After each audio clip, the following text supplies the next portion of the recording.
सबसे पहली चीज जो तुमने सुप्रीम डीमन एम्परर बनने के बाद की, वह ये थी कि तुमने अपना नाम छोड़ दिया और चुपचाप रुयन, जो ग्रैंड एम्प्रेस थी, उससे शादी कर ली। उसी रात तुमने अचानक एक डिवोर्स सिस्टम अवेकन कर लिया। अगर तलाक होता तो तुम्हारी आधी कल्टीवेशन तुम्हारी पत्नी को मिल जाती, लेकिन तुम्हें वही ताकत 10,000 गुना वापस मिलती, आसमान के नीचे बेजोड़ शक्ति के साथ। लेकिन सिस्टम को यह नहीं पता था कि तुम बहुत पहले ही खून खराबे और लड़ाइयों से थक चुके थे। अब तुम बस एक साधारण जिंदगी जीना चाहते थे। ऐसे ही 1,000 साल गुजर गए। तुम्हारी 2 बेटियां और एक बेटा हुआ और जिंदगी पूरी और संतुष्ट लगने लगी। लेकिन जिस दिन तुम्हारी पत्नी सिंहासन पर बैठी, उसी दिन उसने सबके सामने ऐलान कर दिया कि वह तुमसे तलाक चाहती है। तुमने कहा, मुझे एक वजह दो। उसने धीमी आवाज में कहा, मुझे माफ कर दो, ये मेरी गलती है। मैंने अभी अभी इमैक्युलेट एम्परर्स सीट अवेकन किया है। अगर मुझे और ताकतवर बनना है तो मुझे हर इच्छा और लगाव को तोड़ना होगा। यह कहकर लियो रुयान ने आंखें बंद कर लीं। वह तुम्हारी आंखों में देखने की हिम्मत नहीं कर पा रही थी।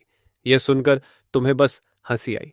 अपनी कल्चरेशन, अपने पति और अपने बच्चों के बीच तुम्हारी पत्नी ने अपनी कल्टीवेशन को चुन लिया था। उसी समय लियो रुयन की मास्टर लिन चिंगशुए ने उसे जल्दी से कहा, रुयन, अब और समय बर्बाद नहीं कर सकते। तुम्हारा एम्परर ऑरा लगभग पूरा हो चुका है। अगर अभी कुछ भी इसमें बाधा बना तो शायद तुम कभी सबसे ऊंचे शिखर तक नहीं पहुंच पाओगी। उसकी बात पूरी भी नहीं हुई थी कि अचानक लिन चिंगशुए को एक भयानक किलिंग इंटेंट महसूस हुआ जो सीधे उसी पर आ रहा था। बिजली की तेजी से उसने उस डरावने दबाव की दिशा में देखा। वह तुम थे, जो अभी तक एम्परर रेल्म तक भी नहीं पहुंचे थे। उसी समय लियू रोयान जल्दी से बोली। उसकी आवाज में विनती थी, मैं तुमसे भीख मांगती हूं। हमारे इतने सालों के रिश्ते की खातिर मुझे जाने दो। तुमने लियो रुयान को घूर कर देखा और फिर अपने एम्परर सेंस की ताकत से सीधे उसके सोल सी में घुस गए। मुझे सच बताओ, क्या कोई तुम्हें इसके लिए मजबूर कर रहा है? यह तुम्हारी आखिरी उम्मीद थी। लियो रुयान यह देखकर हैरान रह गई। वह तो पहले ही ग्रैंड एम्परर रेल्म में पहुंच चुकी थी और उसकी सोल सी में जबरदस्ती घुसने के लिए उससे कई गुना ताकतवर होना पड़ता था। उसने अपने पति को अविश्वास से देखा, लेकिन अगले ही पल उसकी आंखें फिर सख्त हो गईं। नहीं, मुझे माफ कर दो। तुम्हारा चेहरा तुरंत बर्फ जैसा ठंडा हो गया। तब मैं तुम्हारी सफलता की कामना करता हूं। तुमने हाथ उठाया और वह हेवंस मार्क, जो सालों पहले तुम दोनों को कल्टीवेशन पार्टनर्स के रूप में जोड़ता था, तुरंत टूट गया। उसी समय सिस्टम की आवाज आई, बधाई हो होस्ट, डिवोर्स सफल हो गया। तुम दोनों की कुल कल्चरेशन में से लियो रोयान का हिस्सा लगभग नगण्य है। अब होस्ट की करीब आधी कल्चरेशन तुरंत ट्रांसफर हो जाएगी। एक पल में तुम्हारी आधी कल्टीवेशन गायब हो गई। दूसरी तरफ लियू रुयन, जो अभी अभी ग्रैंड एम्परर रेल्म में दाखिल हुई थी, सीधे तीसरे सब स्टेज तक पहुंच गई। यह देखकर लिंचिंग शुए हैरान रह गई। यह तो डिवाइन टेक्निक है, बिल्कुल डिवाइन टेक्निक। हा हा हा। इमैक्युलेट एम्परर्स सीट सच में हर इच्छा और लगाव को तोड़ने की मांग करता है। यह तलाक लेना बिल्कुल सही फैसला था। तभी सिस्टम फिर बोला, मिलियन फोल्ड कल्चरेशन, रिटर्न सफल। लेकिन होस्ट की आधी कल्चरेशन का 10 लाख गुना इतना ज्यादा है कि इसे एक साथ रिलीज करना संभव नहीं। सिस्टम इसे होस्ट के सोल सी में स्टोर कर देगा। जब भी जितनी जरूरत हो उतनी निकाल सकते हो। एक फ्रेंडली रिमाइंडर, मौजूदा दुनिया तुम्हारी पूरी शक्ति को एक साथ सह नहीं सकती। अगर तुमने ऐसा किया तो पूरी दुनिया ही ढह जाएगी। इसलिए थोड़ा संयम रखो और कोशिश करो कि गलती से दुनिया की हर जीवित आत्मा को खत्म न कर दो। सिस्टम का यह मैसेज देखकर भी तुम्हें जरा भी खुशी नहीं हुई, क्योंकि इस समय तुम्हारे सामने तुम्हारे तीनों बच्चे खड़े थे। कोई रो रहा था, कोई चुप था। सबसे छोटी बेटी रोते हुए बोली, डैडी, मैं नहीं चाहती कि आप चले जाओ। तुमने प्यार से उसकी पेशानी सहलाई और कहा, मत रो मेरी बच्ची, डैडी हमेशा तुमसे प्यार करेगा। मैं वादा करता हूं। उस पल तुम्हारे दिल में जो भी नरमी बची थी, वह सिर्फ अपने बच्चों के लिए थी। उधर ल्यू रुयान जानती थी कि इमैक्युलेट टेम्परर सीट के लिए सिर्फ पति पत्नी का रिश्ता तोड़ना जरूरी है। इसलिए वह बच्चों को अपने साथ रखने के लिए तैयार थी। उसने कहा, बच्चों, मैंने आज से पहले तुम सबसे पूछा था। अब फैसला कर लो, तुम अपनी माँ के साथ रहोगे या अपने पिता के साथ जाओगे? लियू शिक्सुआन पहले से ही अपनी मुट्ठियां कसकर खड़ी थी और सबको बिना हिले देख रही थी। तभी लिंचिंग शुए ने एक सेबर और एक सोर्ड निकाला, एक जुनकन के लिए और एक सिक्सुआन के लिए। ये दोनों बेजोड़ हथियार तुम्हारी माँ ने पहले से तुम्हारे लिए तैयार किए हैं। इस तरफ आओ और ये हथियार तुम्हारे हो जाएंगे। आगे से तुम्हारी माँ ही तुम्हारा सहारा होगी। तुम्हारी नेचुरल टैलेंट और तुम्हारी माँ के रिसोर्सेज के साथ तुम एक दिन जरूर एम्परर रेल्म तक पहुंचोगे। तभी लियू जुनकन, जो अब तक सिर झुकाए खड़ा था, अचानक घुटनों के बल गिर गया और बोला, फादर, मुझे माफ कर दीजिए। मैं माँ के साथ रहना चाहता हूँ। तुमने शांत होकर अपने बेटे के सिर पर हाथ रखा और कहा, अब से पिता तुम्हारी देखभाल नहीं कर पाएगा। अपनी माँ की बात मानना और मेहनत से ट्रेनिंग करना। यह कहकर वह उठकर लियो रुयन की तरफ चला गया। जैसे ही वह उसके पास पहुंचा, लिन चिंगशु ने तुरंत वह बेजोड़ सेबर उसके हाथ में दे दिया। लिu जुनचान की आंखें चमक उठीं, जैसे उसे दुनिया का सबसे बड़ा तोहफा मिल गया हो। तभी लिन चिंगशु ने जीत भरी मुस्कान के साथ लिu शिक्सुआन की तरफ देखा और कहा, शिक्सुआन जल्दी आओ, यह तलवार तुम्हारी है। यह सुनकर लिu शिक्सुआन की मुट्ठियां और कस गईं। फिर वह धीरे धीरे उनकी तरफ चलने लगी। लेकिन जब वह लिu रुयान के सामने पहुंची तो उसने अपनी मां को लंबे समय तक घूर कर देखा, फिर अपने डरपोक छोटे भाई को तीखी नजर से देखा और बिना कुछ कहे मुड़कर सीधे तुम्हारी तरफ आ गई। फादर, आपकी बेटी हमेशा आपके साथ खड़ी रहेगी। अपनी बड़ी बेटी को देखकर तुम्हारे जमे हुए दिल में फिर से गर्माहट लौट आई। तुमने पूछा, शीशुआन, क्या तुम सच में पक्की हो? मां के सवाल के सामने लिu शिक्सुआन चुप रही। लिu रुयान ने फिर कहा, शिक्सुआन, तुम अभी छोटी हो। तुम्हें समझ नहीं है कि यह फैसला कितना बड़ा है। तुम्हें अपने भविष्य के बारे में सोचना चाहिए। अगर तुम अपने पिता के साथ जाओगी तो तुम्हारे पास एम्परर रियलम तक पहुंचने की कोई उम्मीद नहीं होगी। लिu शिशुआन ने ठंडे स्वर में जवाब दिया, मुझे किसी पर निर्भर होने की जरूरत नहीं। मैं अपनी मेहनत से एम्परर रियलम तक पहुंच सकती हूं। तभी लिu जुनकैन बोला, सिस। लेकिन उसकी बात पूरी होने से पहले ही लिu शिशुआन ने उसे काट दिया। अपना मुंह बंद रखो। एक शब्द और बोला तो आज से मेरा कोई भाई नहीं रहेगा। लिu शिशुआन ये बात अच्छी तरह जानती थी कि उनकी मां हमेशा कल्टीवेशन में डूबी रहती थी, जबकि उनके पिता का प्यार उनके लिए सच में असीम था। लिu शिक्सुआन की बात सुनकर लिu जुनकान ने सिर झुका लिया, लेकिन उसके दिल के अंदर अब भी उसे लग रहा था कि उसकी बहन बस अपने जज्बात में बहकर फैसला कर रही है। उनकी मां के रिसोर्सेज के बिना वे दोनों अपनी पीढ़ी के सबसे प्रतिभाशाली प्रोडिजी कभी नहीं बन सकते थे। उधर पास खड़े लोग आपस में धीरे धीरे फुसफुसा रहे थे। देखो, लिu रुयान तो एक ही छलांग में सीधे ग्रैंड एम्परर रेल्म के लेट स्टेज तक पहुंच गई। इतनी टैलेंट और ताकत के साथ वह जरूर इमॉर्टल डोमेन के सबसे ऊंचे शिखरों में से एक बनेगी। जो आदमी लिu रुयान के साथ नहीं गया, वह अपनी जिंदगी की सबसे बड़ी गलती कर रहा है। जब लिu रुयान ने देखा कि उसकी बड़ी बेटी का फैसला बदलने वाला नहीं है, तो उसने अपनी सबसे छोटी बेटी मियाओ मियाओ की तरफ देखा और पूछा, और तुम? मियाओ मियाओ? मियाओ मियाओ ने तुरंत तुम्हारा हाथ कसकर पकड़ लिया और गुस्से में बोली, माँ बहुत बुरी हैं, मैं आपसे कभी बात नहीं करूंगी। लिu रुयान ने लिu मियाओ मियाओ को देखा। उसके चेहरे पर भावनाओं का अजीब सा मिश्रण था, जिसे समझना मुश्किल था। मियाओ मियाओ, माँ के पास आ जाओ। अब से हम ऐसे मास्टर्स को बुलाएंगे जो कल्टीवेशन में मशहूर हैं, और ऐसे शेफ्स भी जो बहुत स्वादिष्ट खाना बनाते हैं। वे तुम्हारे लिए हर दिन स्वादिष्ट केक और खाना बनाएंगे। तुम बहुत बुरी हो, मुझसे बात मत करो। डैडी, चलो यहां से, मुझे यहां नहीं रहना। अपनी छोटी बेटी के टूटे हुए चेहरे को देखकर तुमने धीरे से कहा, मियाओ मियाओ, थोड़ी देर सो जाओ। डैडी को बस कुछ बातें कहनी है, फिर हम यहां से चले जाएंगे। तुम अपनी बात पूरी भी नहीं कर पाए थे कि मियाओ मियाओ तुम्हारी बाहों में ही सो गई। तुमने उसे अपनी बड़ी बेटी को संभालने के लिए दिया और ठंडी नजर के साथ लियो रुयान के पास जाकर खड़े हो गए। तलाक वाले उस पल को याद करते हुए तुम कुछ देर के लिए यह भी भूल गए थे कि आगे कौन सा रास्ता चुनना है। लेकिन जब तुम्हारी दोनों बेटियों ने बिना झिझक तुम्हारे साथ रहने का फैसला किया, तो तुम्हारे सामने फिर से एक रास्ता साफ हो गया। ग्रैंड एम्परर रियलम सच में काफी ताकत है। उम्मीद करता हूं कि एक दिन तुम्हारी ताकत मेरी दोनों बेटियों से भी आगे निकल जाए। तुमने इससे ज्यादा कड़वी बात नहीं कही। आखिर तुमने कभी इस औरत से पूरे दिल से प्यार किया था, लेकिन अगले ही पल तुमने हाथ बढ़ाकर लिन चिंगशू का गला पकड़ लिया। तुम अभी मेरे बच्चों को अपनी तरफ करने के लिए हर चाल चल रही थी। अगर तुम उसकी मास्टर ना होती और मेरे बच्चे यहां मौजूद ना होते, तो तुम अब तक मर चुकी होती। ये कहकर तुमने उसे ऐसे फेंक दिया जैसे कोई बेकार चीज हो। फिर अपने बेटे की तरफ देखा और कहा, फादर अब तुम्हारे साथ नहीं होगा, अपना ख्याल रखना। इसके बाद तुम अपनी साली और पुराने दोस्त यी होंग के पास गए। इस बार जब मैं जा रहा हूं तो शायद वापस नहीं आऊंगा, इसलिए अलविदा। ये होंग ने तुम्हारी तरफ अपराध बोध भरी आंखों से देखा, क्योंकि जो दो बेजोड़ हथियार लिन चिंगशू ने अभी दिखाए थे, वे असल में ये होंग ने ही बनाए थे। चिंगेन, मैं भी यहां नहीं रहना चाहती, चलो हम साथ चलते हैं। तुमने सिर हिलाकर कहा, नहीं ये होंग, मैं डीमन डोमेन जा रहा हूं, मैं वहीं से आता हूं। हम वॉइस ट्रांसमिशन के जरिए संपर्क में रहेंगे। अगर कभी मुझसे मिलना चाहो तो डीमन डोमेन आ जाना, मैं किसी को तुम्हें लेने भेज दूंगा।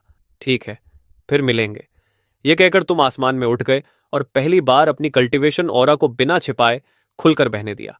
फिर अपनी दोनों बेटियों को साथ लेकर दूर आसमान की तरफ उड़ गए। वहां मौजूद हर इंसान यह नजारा देखकर स्तब्ध रह गया। वह आदमी, वह डीमन डोमेन से है और उसकी कल्चरेशन ग्रैंड एम्परर रियलम के पीक पर है। वह इतने सालों से इमॉर्टल डोमेन में हमारे बीच रह रहा था और किसी को पता भी नहीं चला। यह सुनकर लियू रुयान की आंखें चौड़ी हो गईं। इतने सालों तक उसे इस सच्चाई के बारे में कुछ पता ही नहीं था। रुयन, और वह आदमी असल में डीमन डोमेन से है। तुमने उसे तलाक देकर बिल्कुल सही किया।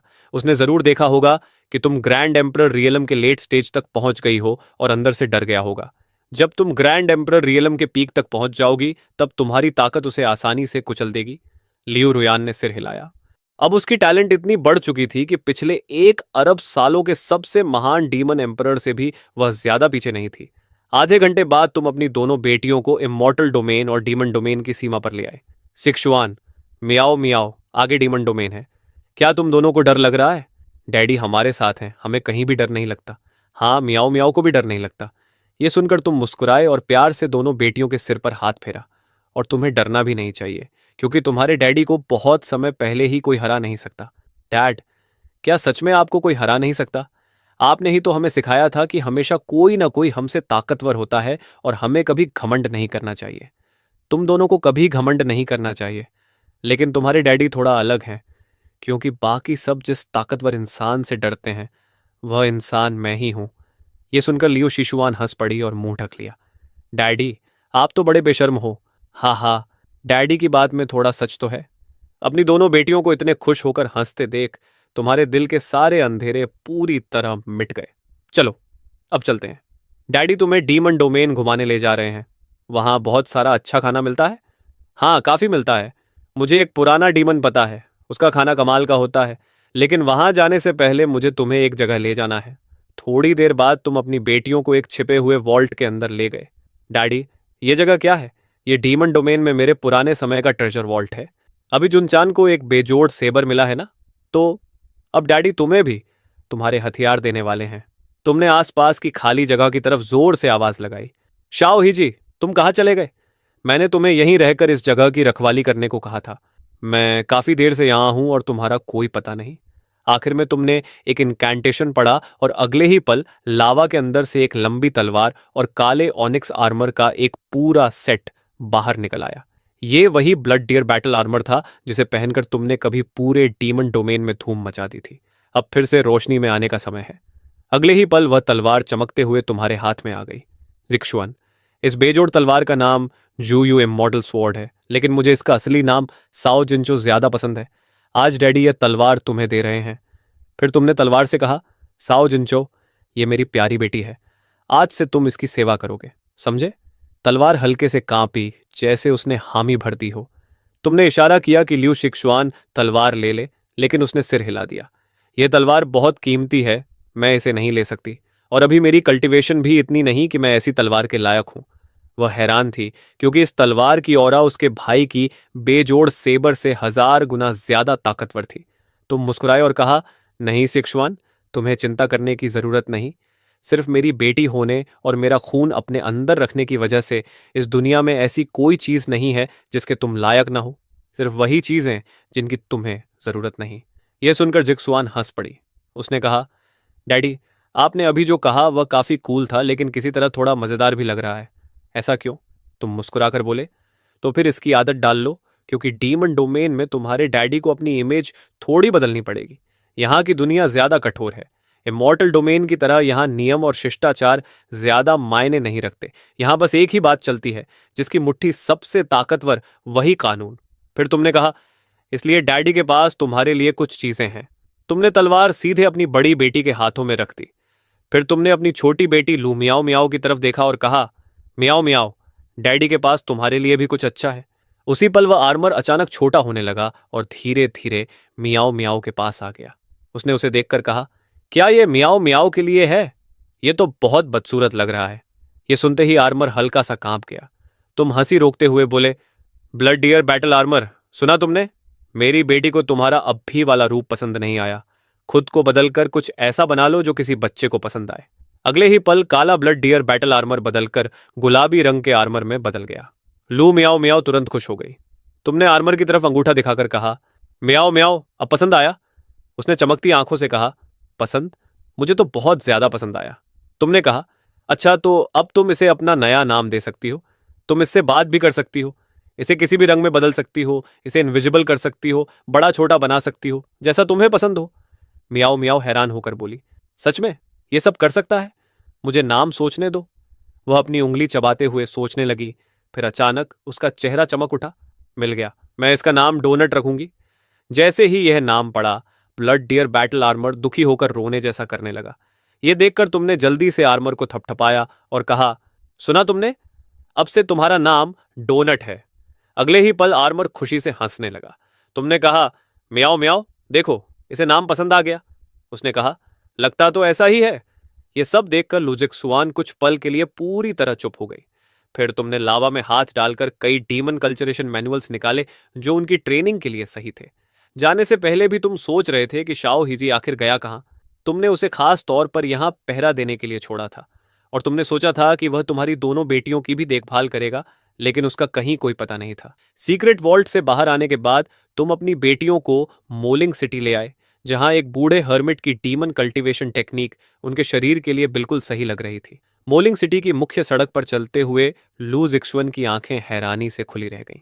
उसने कहा, फादर, डीमन डोमेन के शहर तो मेरी कल्पना से बिल्कुल अलग है। मुझे लगा था यहां हर जगह बस लड़ाई झगड़ा और मारकाट होती होगी। तुमने कहा, असल में डीमन डोमेन के शहर इमॉर्टल डोमेन के शहरों से इतने अलग नहीं है, बस कल्टीवेशन सिस्टम अलग है। तभी अचानक लू जिक्सुअन ने आसमान की तरफ देखकर कहा, फादर देखिए, ऊपर लोग लड़ रहे हैं। आसमान में उस समय कुछ आदमी, जिनके चेहरों पर बुरी मुस्कान थी, एक लाल कपड़े पहने औरत को घेर रहे थे। उनमें से एक बोला, भाइयों जल्दी करो, हमें इस लड़की को पकड़ना है, आज की रात मजेदार होने वाली है। दूसरा बोला, मजा बाद में, पहले ये देखो कि इसके पास क्या क्या चीजें हैं। हालांकि मानना पड़ेगा, ये दिखने में भी काफी अच्छी है। साफ था कि उन लोगों की नजर सिर्फ उस औरत की चीजों पर नहीं थी। तुमने अपनी बेटी से पूछा, क्या तुम उसकी मदद करना चाहती हो?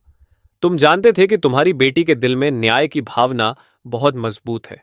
लुजिक सुआन बोली, शायद मुझे इसमें दखल नहीं देना चाहिए। तुमने शांत होकर कहा, इतना मत सोचो, डैडी यहां है, और वैसे भी ये डीमन डोमेन की लड़ाई का अनुभव लेने का अच्छा मौका है। वह बोली, लेकिन मेरी कल्टीवेशन अभी भी इमॉर्टल रूइंस की है। अगर मैं लड़ूंगी तो क्या डीमन डोमेन के कल्टीवेटर्स मुझ पर हमला नहीं करेंगे? तुम्हारा चेहरा बिल्कुल शांत था। तुमने कहा, जितने आएंगे उतने गिरेंगे, जैसा तुम्हें सही लगे वैसा करो, चिंता मत करो। यह सुनते ही लुजिक्सुआन ने एक पल भी नहीं सोचा। उसने कहा, फादर, मैं जा रही हूं, यह मेरे नए हथियार को आजमाने का अच्छा मौका है। इतना कहकर वह बिजली की तरह गायब हुई और लाल कपड़े वाली औरत के पास पहुंच गई। उसने कहा, फेलो कल्टीवेटर, मैं मदद करने आई हूं। इतना कहकर उसने तलवार से एक ही वार किया। रोशनी की एक तेज चमक हवा में दौड़ी और डीमन डोमेन का एक आदमी उसी जगह मर गया। बाकी चार तुरंत सतर्क हो गए, खासकर जब उन्होंने लू जिक्सुआन के हाथ की तलवार देखी। उनमें से एक बोला, यह तो एक पियरलेस सोर्ड लग रही है। थत, ये दोनों साथ में हैं। दूसरा बोला, रुको, ये लड़की डीमनिक एनर्जी इस्तेमाल नहीं कर रही, ये स्पिरिट एनर्जी है, ये इमॉर्टल रूइंस से है। ये सुनते ही लाल कपड़े वाली औरत के दिल में निराशा छा गई। एक पल पहले उसे लगा था कि कोई उसकी मदद करने आया है, लेकिन अगले ही पल उसे समझ आ गया कि यहां मुफ्त में मदद जैसी कोई चीज नहीं होती। उधर लू जिक्सुअन अपने हाथ में पकड़े उस डिवाइन वेपन को देखकर खुद ही हैरान थी। दोनों ही गॉड ट्रांसफॉर्मेशन रेल्म के हथियार थे, लेकिन इस तलवार से तो एक साधारण वार में ही दुश्मन मर गया था। तभी किसी ने चिल्लाकर कहा, फेलो कल्टीवेटर्स, इमॉर्टल रूइंस का कोई हमारे डीमन डोमेन में घुस आया है और ऊपर से हमारे एक आदमी को मार भी दिया है। उसके पास एक पियरलेस सोर्ड भी है। सब मिलकर उस पर हमला करो, तलवार उसे मिलेगी जिसके भाग्य में होगी।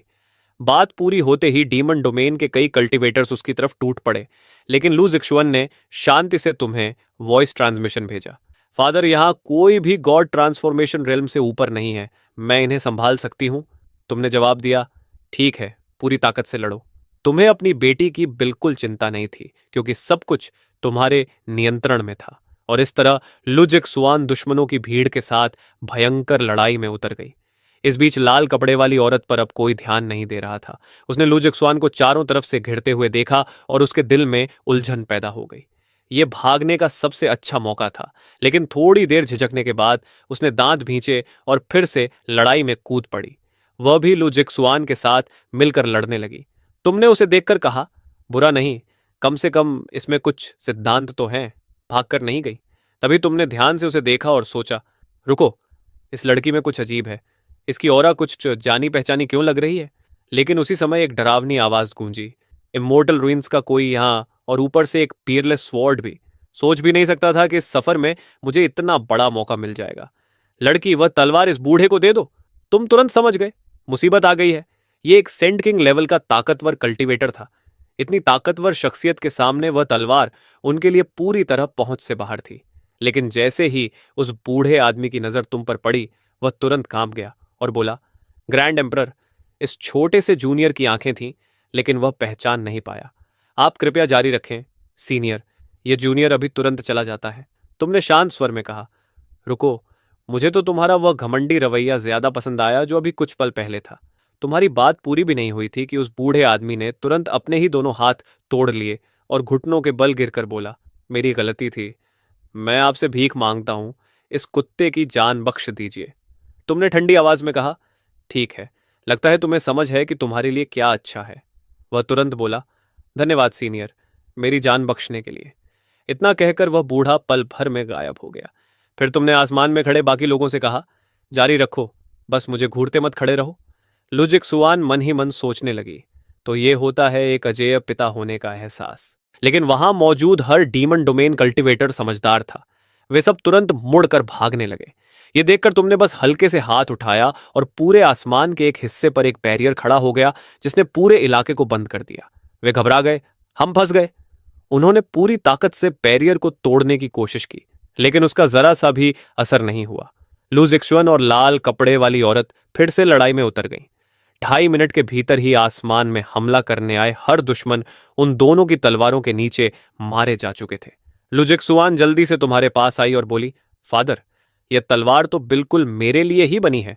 तुमने संतोष से सिर हिलाया और मन ही मन सोचा कि जल्द ही तुम्हें अपनी बेटी के लिए एक सही कल्टीवेशन टेक्निक ढूंढनी होगी, ऐसी जो उसकी कॉन्स्टिट्यूशन से मेल खाए और उसकी पूरी फाउंडेशन को डेमोनिक कल्टीवेशन में बदल दे, क्योंकि इमॉर्टल रूइंस की टेक्निक को यहाँ डीमन डोमेन में इस्तेमाल करना बहुत ध्यान खींचने वाला था। तभी अचानक शून्य से एक ठंडी और डरावनी आवाज गूंजी।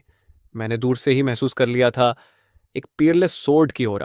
पहले लगा शायद गलती हो गई, लेकिन नहीं, ये सच है। हाँ, लगता है यह सफर बेकार नहीं गया, और यह तो चिंगशी सेक्ट का कोई व्यक्ति निकला। तुम्हारे दिमाग में तुरंत एक पुराने दुश्मन की याद उभरी। तुम्हें याद आया कि बहुत पहले तुमने शिंगशी सेक्ट के हर एम्परर रेल्म पावर हाउस को खत्म कर दिया था।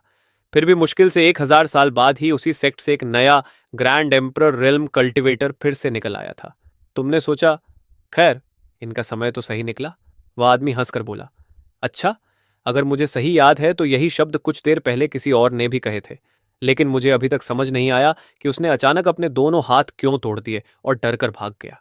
तुमने शांत स्वर में कहा, मौत को मत ललकारो। लगता है डीमन डोमेन के ज्यादातर लोगों को शिंगशी सेक्ट की पुरानी ताकत का अंदाजा ही नहीं है। वे भूल चुके हैं कि हम कभी कितने ताकतवर थे। वह आदमी घमंड से बोला, तो फिर आज मैं तुम्हें इस्तेमाल करके पूरी दुनिया को दिखाऊंगा कि शिंगशी सेक्ट अपनी सबसे ताकतवर हालत में वापस आ चुका है। तुम हल्का सा हंसे और बोले, वाह, यह तो कमाल है। तुम मेरी तलवार चुराना चाहते हो और ऊपर से मेरी ही लाइन भी चुरा ली। फिर तुमने कहा, लगता है सिंगशी सेक्ट को अभी थोड़ा और समय चाहिए पकने के लिए। तुम्हारी बात पूरी भी नहीं हुई थी कि सिंगशी सेक्ट का वह पावर हाउस जो अभी तक घमंडी मुस्कान दे रहा था, अचानक तुम्हारे हाथ में गले से पकड़ा हुआ था। उसने पूरी ताकत लगा ली, लेकिन तुम्हारी पकड़ से निकल ही नहीं पाया। वह डरकर बोला, यह असंभव है। तुमने शांत स्वर में कहा, मजेदार बात है, तुम्हारे पुराने पैट्रियार्क ने भी मरने से ठीक पहले यही शब्द कहे थे, बिल्कुल ऐसे ही। लगता है तुम्हारा चिंगशी सेक्ट सच में एक ही सुर में बोलता है। जैसे ही तुमने यह कहा, उसके शरीर से एक भयानक काली रोशनी फूट पड़ी और एक पल में ही वह काली राख बनकर खत्म हो गया। लाल कपड़े वाली औरत यह सब देखकर बिल्कुल स्तब्ध खड़ी रह गई।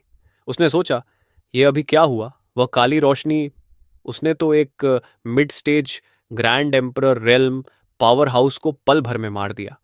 तुम तब तक वापस अपनी छोटी बेटी के पास पहुंच चुके थे और पूछा, म्याओ म्याओ, तुम्हें डर तो नहीं लगा? म्याओ म्याओ ने मासूमियत से कहा, डर? मुझे तो डैडी अभी बहुत कूल लगे।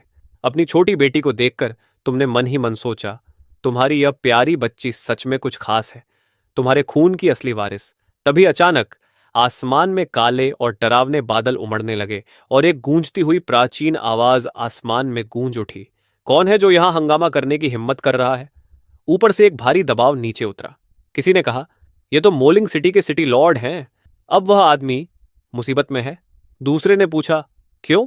जवाब आया, क्योंकि मोलिंग सिटी का सिटी लॉर्ड डीमन डोमेन के सबसे ताकतवर लोगों में से एक है, ग्रैंड एम्परर रेल्म का पीक पावर हाउस। लेकिन उसी समय तुम्हारे होंठों पर हल्की मुस्कान आ गई। तुमने कहा, यह बूढ़ा अब भी दिखावा करना नहीं छोड़ता। तभी आसमान में एक आकृति धीरे धीरे दिखाई दी। उसने घमंड से कहा, कौन सा छोटा कीड़ा है जो यहां खड़ा है? अपना नाम बताओ। तुमने हंसते हुए कहा, तुम्हारा दादा हूं मैं, नीचे आकर प्रणाम क्यों नहीं करते? वह आदमी गुस्से में बोला, तुम्हारी इतनी हिम्मत! रुको, क्या मेरी आंखें धोखा खा रही हैं? बस इतना कहते ही आसमान का सारा दबाव और बादल एक पल में गायब हो गए। अगले ही पल वह आदमी सीधे तुम्हारे पास आ गया और जोर से हंसने लगा। अरे, सच में तुम हो? इतने सालों से कहां छिपे हुए थे? मैं तुम्हें पागलों की तरह ढूंढ रहा था। तुमने अपनी बेटी से कहा, म्याओ म्याओ, देखो, ये वही है जिसके बारे में मैं बता रहा था। वह बूढ़ा डीमन जो बहुत शानदार खाना बनाता है। म्याओ म्याओ की आंखें तुरंत चमक उठीं, जबकि वह बूढ़ा डीमन पूरी तरह हैरान खड़ा था। उसने कहा, रुको, ये तुम्हारी बेटी है? कमाल है। मैं सोच रहा था कि तुम डीमन डोमेन में कहीं दिख क्यों नहीं रहे। पता चला तुम इमॉर्टल रूइंस में जाकर औरतों के पीछे भाग रहे थे। यह सुनते ही तुमने उसे जोर से एक लात मार दी और कहा, बूढ़े बेवकूफ, अगर ठीक से बात नहीं कर सकते तो मुंह बंद रखो। लेकिन श्याओ शिंगई को बिल्कुल बुरा नहीं लगा, बल्कि उसे वही पुरानी अपनापन वाली भावना महसूस हुई। तुमने कहा, मैं इस बार वापस आ गया हूं और अब कहीं नहीं जाऊंगा। पहले मेरे लिए रहने की कोई सही जगह ढूंढो। मैं कुछ समय तुम्हारे साथ रहना चाहता हूं। वह तुरंत खुश होकर बोला, बहुत बढ़िया। अब तुम पलट नहीं सकते। जब से तुम डीमन डोमेन छोड़कर गए हो, मेरे पास बात करने के लिए कोई नहीं था, और अब देखो, तुम वापस आ गए हो और साथ में दो इतनी प्यारी बेटियां भी लाए हो। अब यहां कितनी रौनक रहेगी। तभी तुम्हें अचानक कुछ याद आया और तुमने कहा, नीचे आओ। लाल कपड़े वाली औरत के पास सोचने का भी समय नहीं था और अगले ही पल वह तुम्हारे सामने खड़ी थी। उसका शरीर डर से कांप रहा था। तुमने पूछा, तुम्हारा नाम क्या है? उसने झुककर कहा, सीनियर। इस जूनियर का नाम सन मिंगजी है। सन उपनाम सुनते ही तुम तुरंत समझ गए कि इस युवा लड़की की असली पहचान क्या है। तुमने उससे पूछा, क्या तुम्हारे पास कहीं जाने की जगह है? मेरी बेटी पहली बार डीमन डोमेन आई है। उसे यहाँ की ज्यादा चीजों का पता नहीं है। तुम दोनों लगभग एक ही उम्र की हो, इसलिए मुझे चाहिए कि तुम उसे यहाँ की जगह दिखाओ। सन मिंजी ने लियू जिक्सुआन की तरफ ऐसे देखा जैसे किस्मत ने उसे अचानक एक सहारा दे दिया हो। उसने तुरंत सिर हिलाकर कहा, हाँ। तुमने कहा, तो अब से तुम हमारे साथ रहोगी। थोड़ी देर बाद मोलिंग सिटी के बीचों बीच एक शांत आंगन में श्याओ शिंगई मुस्कुराते हुए बोला, बताओ, यह जगह कैसी लगी? मैं इतने सालों से यहां अकेला रह रहा था। अब जब तुम आ गए हो तो यह तुम्हारी है। तुमने आंगन को देखा और भौहें सिकोड़कर पूछा, क्या यह सच में तुम्हारा आंगन है? वह हंसकर बोला, क्या करूं, पहले मैं अक्सर तुम्हारे आंगन में आता था, इसलिए मैंने वही डिजाइन यहां भी बना लिया। तुम बेबस होकर हंस पड़े। तभी लियू म्याओ म्याओ ने अपना जोर से गुर्राता हुआ पेट थपथपाया और बोली, डैडी, मुझे थोड़ी भूख लगी है। तुमने श्याओ सिंगी की तरफ देखा और कहा, अब समय है कि तुम अपनी असली काबिलियत दिखाओ। वह जोर से हंसा। आखिर मौका मिल ही गया दिखाने का। मियाओ मियाओ, ग्रैंडपा श्याओ अभी जाकर सामान लेकर आता है। इतना कहकर वह वहीं से गायब हो गया। लेकिन अगले ही पल वह फिर आसमान में दिखाई दिया और उसके हाथों में एक इतना बड़ा डेमोनिक पीस्ट था कि पूरा आंगन ढक जाए। रात के खाने के बाद तुम और श्याओ शिंगई पैविलियन में बैठकर पी रहे थे। उसने कहा, बच्चे सब सोने चले गए हैं, अब मत छिपाओ, चलो पीते हैं। तुमने हल्की सांस छोड़ी। शिंगी बोला, हम दोनों एक दूसरे को दसियों हजार साल से जानते हैं। जब तुम्हारे दिल में कुछ होता है तो मैं एक नज़र में समझ जाता हूं। वैसे उन दोनों बच्चों की माँ तुम्हारे साथ क्यों नहीं आई? तुमने उसकी तरफ देखा लेकिन कुछ नहीं कहा। वह बोला, ठीक है, अगर नहीं बताना चाहते तो मत बताओ। इसे मैंने पूछा ही नहीं समझो। चलो पीते हैं। आज तब तक पिएंगे जब तक होश न रहे। उस पल तुम दोनों को किसी से बात करने की जरूरत थी। तुमने गहरी सांस लेकर कहा, उनकी माँ और मैं अलग हो गए। यह सुनते ही श्याओ शिंगई जमसा गया। उसने हैरानी से कहा, दुनिया में ऐसी कौन सी औरत होगी जो तुम्हें तलाक दे सके? मुझे तो समझ ही नहीं आ रहा। फिर तुमने उसे हाल ही में जो कुछ हुआ था सब कुछ विस्तार से बता दिया। सब कह देने के बाद तुम्हें अचानक अपने दिल में हल्कापन महसूस हुआ। लेकिन श्याओ शिंगई चुप हो गया। फिर बोला, दुनिया में इतनी मूर्ख औरत भी हो सकती है। उसे जरा भी अंदाजा नहीं कि उसने किस आदमी को खो दिया। शराब के असर में वह थोड़ा झुककर बोला, चिंगन, अगर कभी वह औरत समझ जाए कि गलती उसी की थी, तो क्या तुम उसे माफ कर दोगे? आखिर वह बच्चों की माँ है। तुमने उसे सीधे देखा और कहा, तुम मुझे सबसे बेहतर जानते हो। ऐसा सवाल तुम्हारे मुंह से नहीं आना चाहिए। वह तुरंत बोला, ठीक है, जो भी फैसला तुम करोगे, मैं पूरी तरह तुम्हारे साथ हूं। फिर वह शरारती मुस्कान के साथ धीरे से बोला, वैसे यहाँ हर साल कुछ औरतें तुम्हें ढूंढने आती हैं, खासकर वह हवान यान। वह तो पिछले 1000 साल से पूरे डीमन डोमेन में तुम्हें ढूंढ रही है। मैंने सुना है कि वह तुम्हें ढूंढने इमॉर्टल रूइंस तक भी गई थी, लेकिन वहां गलती से अपनी पहचान एक डीमन डोमेन पावर हाउस के रूप में दिखा दी और वहां के ग्रैंड एम्परर रेल्म कल्टिवेटर्स ने उसे घेर कर हमला कर दिया। वह मुश्किल से जान बचाकर वापस आई और बहुत समय तक घायल हालत में रही। वह लड़की सच में तुमसे प्यार करती है। हुआन यान का बेहद खूबसूरत चेहरा तुम्हारे दिमाग में उभरा। तुमने कहा, वह सच में इमॉर्टल रूइंस तक गई थी। शाओजिंगी बोला, हाँ, लेकिन तुम जानते हो कि उस सीमा को पार करने पर ताकत बहुत कम हो जाती है। वो वहां मरी नहीं, ये तो उसकी किस्मत थी। फिर उसने कहा, ऐसी औरत के बाद भी तुम्हारा दिल नहीं पिघलता? तुमने भौं उठाकर पूछा, क्या तुम फिर से मैच मेकर बनने की कोशिश कर रहे हो? वह तुरंत हंसकर बोला, ठीक है, मान लो मैंने कुछ नहीं कहा। तुमने जल्दी से विषय बदल दिया और कहा, मेरी कल्टीवेशन टेक्निक मेरी बेटियों के लिए सही नहीं है। मैं चाहता हूं कि वे तुम्हारी टेक्निक सीखें। शाओजिंगी बोला, यह तो बहुत आसान है। तुम्हारी बेटियां मेरी बेटियां हैं। अगर मेरी टेक्निक भी उन्हें सूट नहीं करती, तो मैं पूरे डीमन डोमेन को छान मारूंगा जब तक कि उन्हें बिल्कुल सही टेक्निक न मिल जाए। उसी समय लियू जिक्सुआन के कमरे में मियाओ मियाओ बोली, सिस, मुझे नींद नहीं आ रही। जिक्सुआन ने पूछा, क्या हुआ? मियाओ मियाओ धीरे से बोली, मुझे माँ से थोड़ी नाराजगी है, लेकिन फिर भी उनकी याद आ रही है। लियू जिक्सुआन ने उसके सिर पर हाथ फेरते हुए कहा, उन्हें याद मत करो। जब तक हमारे पास फादर हैं, वही काफी है। मियाओ मियाओ ने पूछा, क्या हम इस जिंदगी में माँ से फिर कभी मिलेंगे?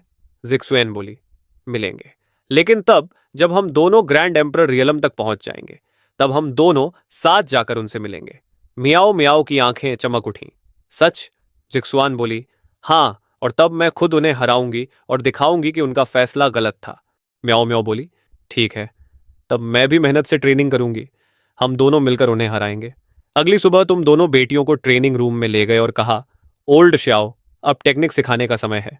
लियू जीशुआन पालथी मारकर बैठ गई और श्याओ शिंगई की उंगली पर बैंगनी बिजली का एक छोटा गोला बनने लगा। उसने कहा, जिक्सुआन, अभी मैं यह टेक्निक सीधे तुम्हारे सोल सी में भेजूंगा। इससे तुम्हें तुरंत पता चल जाएगा कि यह टेक्निक तुम्हारे शरीर के साथ कंपैटिबल है या नहीं। तभी लियू जिक्सुआन बोली, ग्रैंडपा श्याओ, क्या आप उस छोटे बिजली के गोले को थोड़ा दूर कर सकते हैं? उसे देखकर मुझे अजीब सा लग रहा है। श्याओ शिंगी ने तुरंत तुम्हारी तरफ देखा। तुमने शांत स्वर में कहा, इतनी छोटी सी बात तो तुम संभाल ही सकते हो। वह जल्दी से सिर हिलाया। थोड़ी देर बाद लियू जीशुआन गहरी समझ की अवस्था में चली गई। लेकिन उसी समय लियू मियाओ मियाओ, जो आमतौर पर ट्रेनिंग में कोई दिलचस्पी नहीं दिखाती थी, अचानक बोली, डैडी, मियाओ मियाओ भी ट्रेनिंग करना चाहती है। तुमने हैरानी से अपनी छोटी बेटी को देखा और कहा, ओल्ड श्याओ, मियो मियो को भी कोशिश करने दो। श्याओ शिंगई ने सिर हिलाया। टेक्निक देने के बाद उसने अजीब नजर से तुम्हें देखा और पूछा, जिक्सुआन कब से ऐसी है? तुमने कहा, बचपन से। वह बोला, तो मतलब बिल्कुल शू तियानफई जैसी? तुमने सिर हिलाकर कहा, इतनी भी नहीं, लेकिन यह दिमाग से जुड़ी चीज है, इसमें मैं कुछ नहीं कर सकता। श्याओ शिंगई हंसकर बोला, अरे, तुमने तो शू तियानफई को उसी स्वभाव की वजह से मना कर दिया था, और अब तुम्हारी अपनी बेटी भी वैसी ही निकली। तुमने कहा, बस करो। फिर तुम्हें अचानक कुछ याद आया और तुमने पूछा, अरे हाँ, मैंने तुमसे कल एक बात पूछनी भूल गया था। क्या इन सालों में तुम्हारी मुलाकात उस छोटे काले शरारती से हुई? श्याओ शिंगई बोला, हाँ, हुई थी, क्योंकि उसने मेरी सबसे ताकतवर तलवार थंडर फ्लेम स्वॉर्ड चुरा ली। यह सुनकर तुम्हारा चेहरा लाल हो गया। तुमने पूछा, फिर? वह बोला, फिर कुछ नहीं। सुनो, तुम्हें मेरी थंडर फ्लेम स्वॉर्ड वापस दिलानी होगी। तुमने कहा, लेकिन वह तो तुम्हारा कॉन्ट्रैक्ट बीस्ट है। मुझे तो यह भी नहीं पता कि वह अभी कहाँ है। तुमने कहा। श्याओ शिंगई ने पूछा, क्या तुम्हारा उसके साथ कॉन्ट्रैक्ट बॉन्ड नहीं है? तुमने शांत होकर जवाब दिया, जब मैं गया था तब उसका आधा बॉन्ड मैंने खुद ही तोड़ दिया था। यह सुनकर श्याओ शिंगई कुछ पल के लिए चुप हो गया। लगभग 2.5 मिनट बाद लियू जिशुआन ने अपनी आंखें खोली और बोली, डैड, यह टेक्निक अच्छी लग रही है, लेकिन फिर भी ऐसा लगता है जैसे कुछ थोड़ा सा ठीक नहीं बैठ रहा। तुमने तुरंत अपनी बड़ी बेटी के सिर पर हाथ रखा और उसकी स्थिति महसूस की। एक पल बाद तुम बोले, ये टेक्निक तुम्हारी कॉन्स्टिट्यूशन के साथ लगभग 90% कंपैटिबल है, बस थोड़ा सा कम है।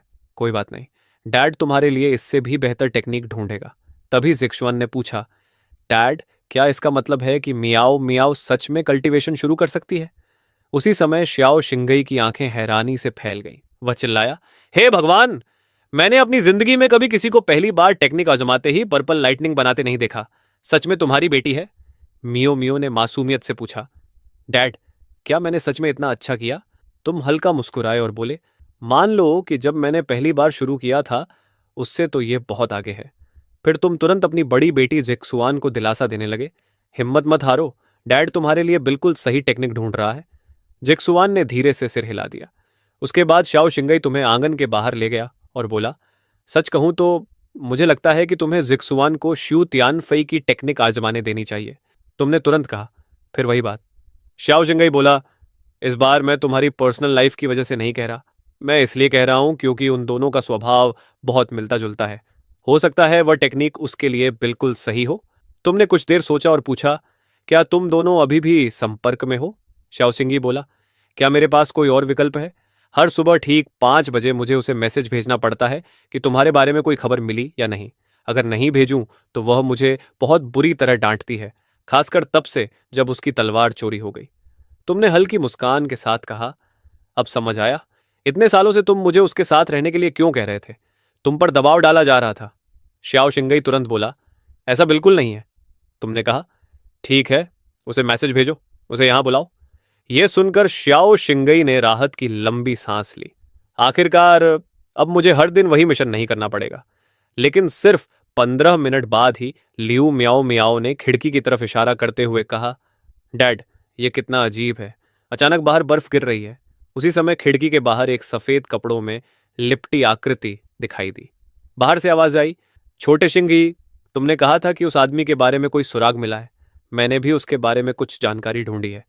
शू तियानफई दरवाजे की तरफ बढ़ी, लेकिन अंदर जाने से पहले रुक गई, क्योंकि वह अपने कपड़े गंदे नहीं करना चाहती थी। तभी कमरे के अंदर से वह आवाज आई जो उसके सपनों में हर रात गूंजती थी, तुम आ गई, अंदर आकर बैठो। अगले ही पल शू तियानफई कमरे के अंदर पहुंच चुकी थी। उसने तुरंत पूछा, तुम इतने साल कहाँ थे? तुम्हें पता है मैंने क्या क्या सहा है? श्याओ शिंगई उसे इस तरह बेबस बनने का नाटक करते देखकर मन ही मन सोचने लगा, इस दुनिया में वह सिर्फ तुम्हारे सामने ही ऐसा व्यवहार करती है। तुमने शांत स्वर में कहा, तुम पहले जैसी ही हो। वह तुरंत बोली, नहीं, मैं बहुत बदल गई हूं। फिर उसने तुम्हारे पास खड़ी 2 लड़कियों को ध्यान से देखा और पूछा, और ये दोनों छोटी लड़कियां? तुमने कहा, ये मेरी दोनों बेटियां हैं, मियाओ मियाओ जिक्सुआन, इन्हें आंटी जुए कहो। यह सुनते ही श्वे तियनफे लगभग खून थूकने वाली थी। उसकी हालत देखकर तुम भी थोड़ा चौंक गए। असल में तुमने जानबूझकर ऐसा परिचय दिया था ताकि श्यू तियानफई हमेशा के लिए उम्मीद छोड़ दे। लेकिन तुमने नहीं सोचा था कि उसकी प्रतिक्रिया इतनी तीखी होगी। कमरे का माहौल अचानक अजीब हो गया। तुमने कहा, जिक्सुआन, अपनी बहन को कमरे में लेकर जाओ और खेलो। उसने कहा, ठीक है। लियू जिक्सुआन ने मियाओ मियाओ का हाथ पकड़ा और कमरे से बाहर चली गई। अब कमरे में सिर्फ 3 लोग बचे थे। श्याओ शिंगई ने तुम दोनों की तरफ देखा और बोला, असल में मुझे कुछ काम याद आ गया है, तुम लोग यहीं रहो।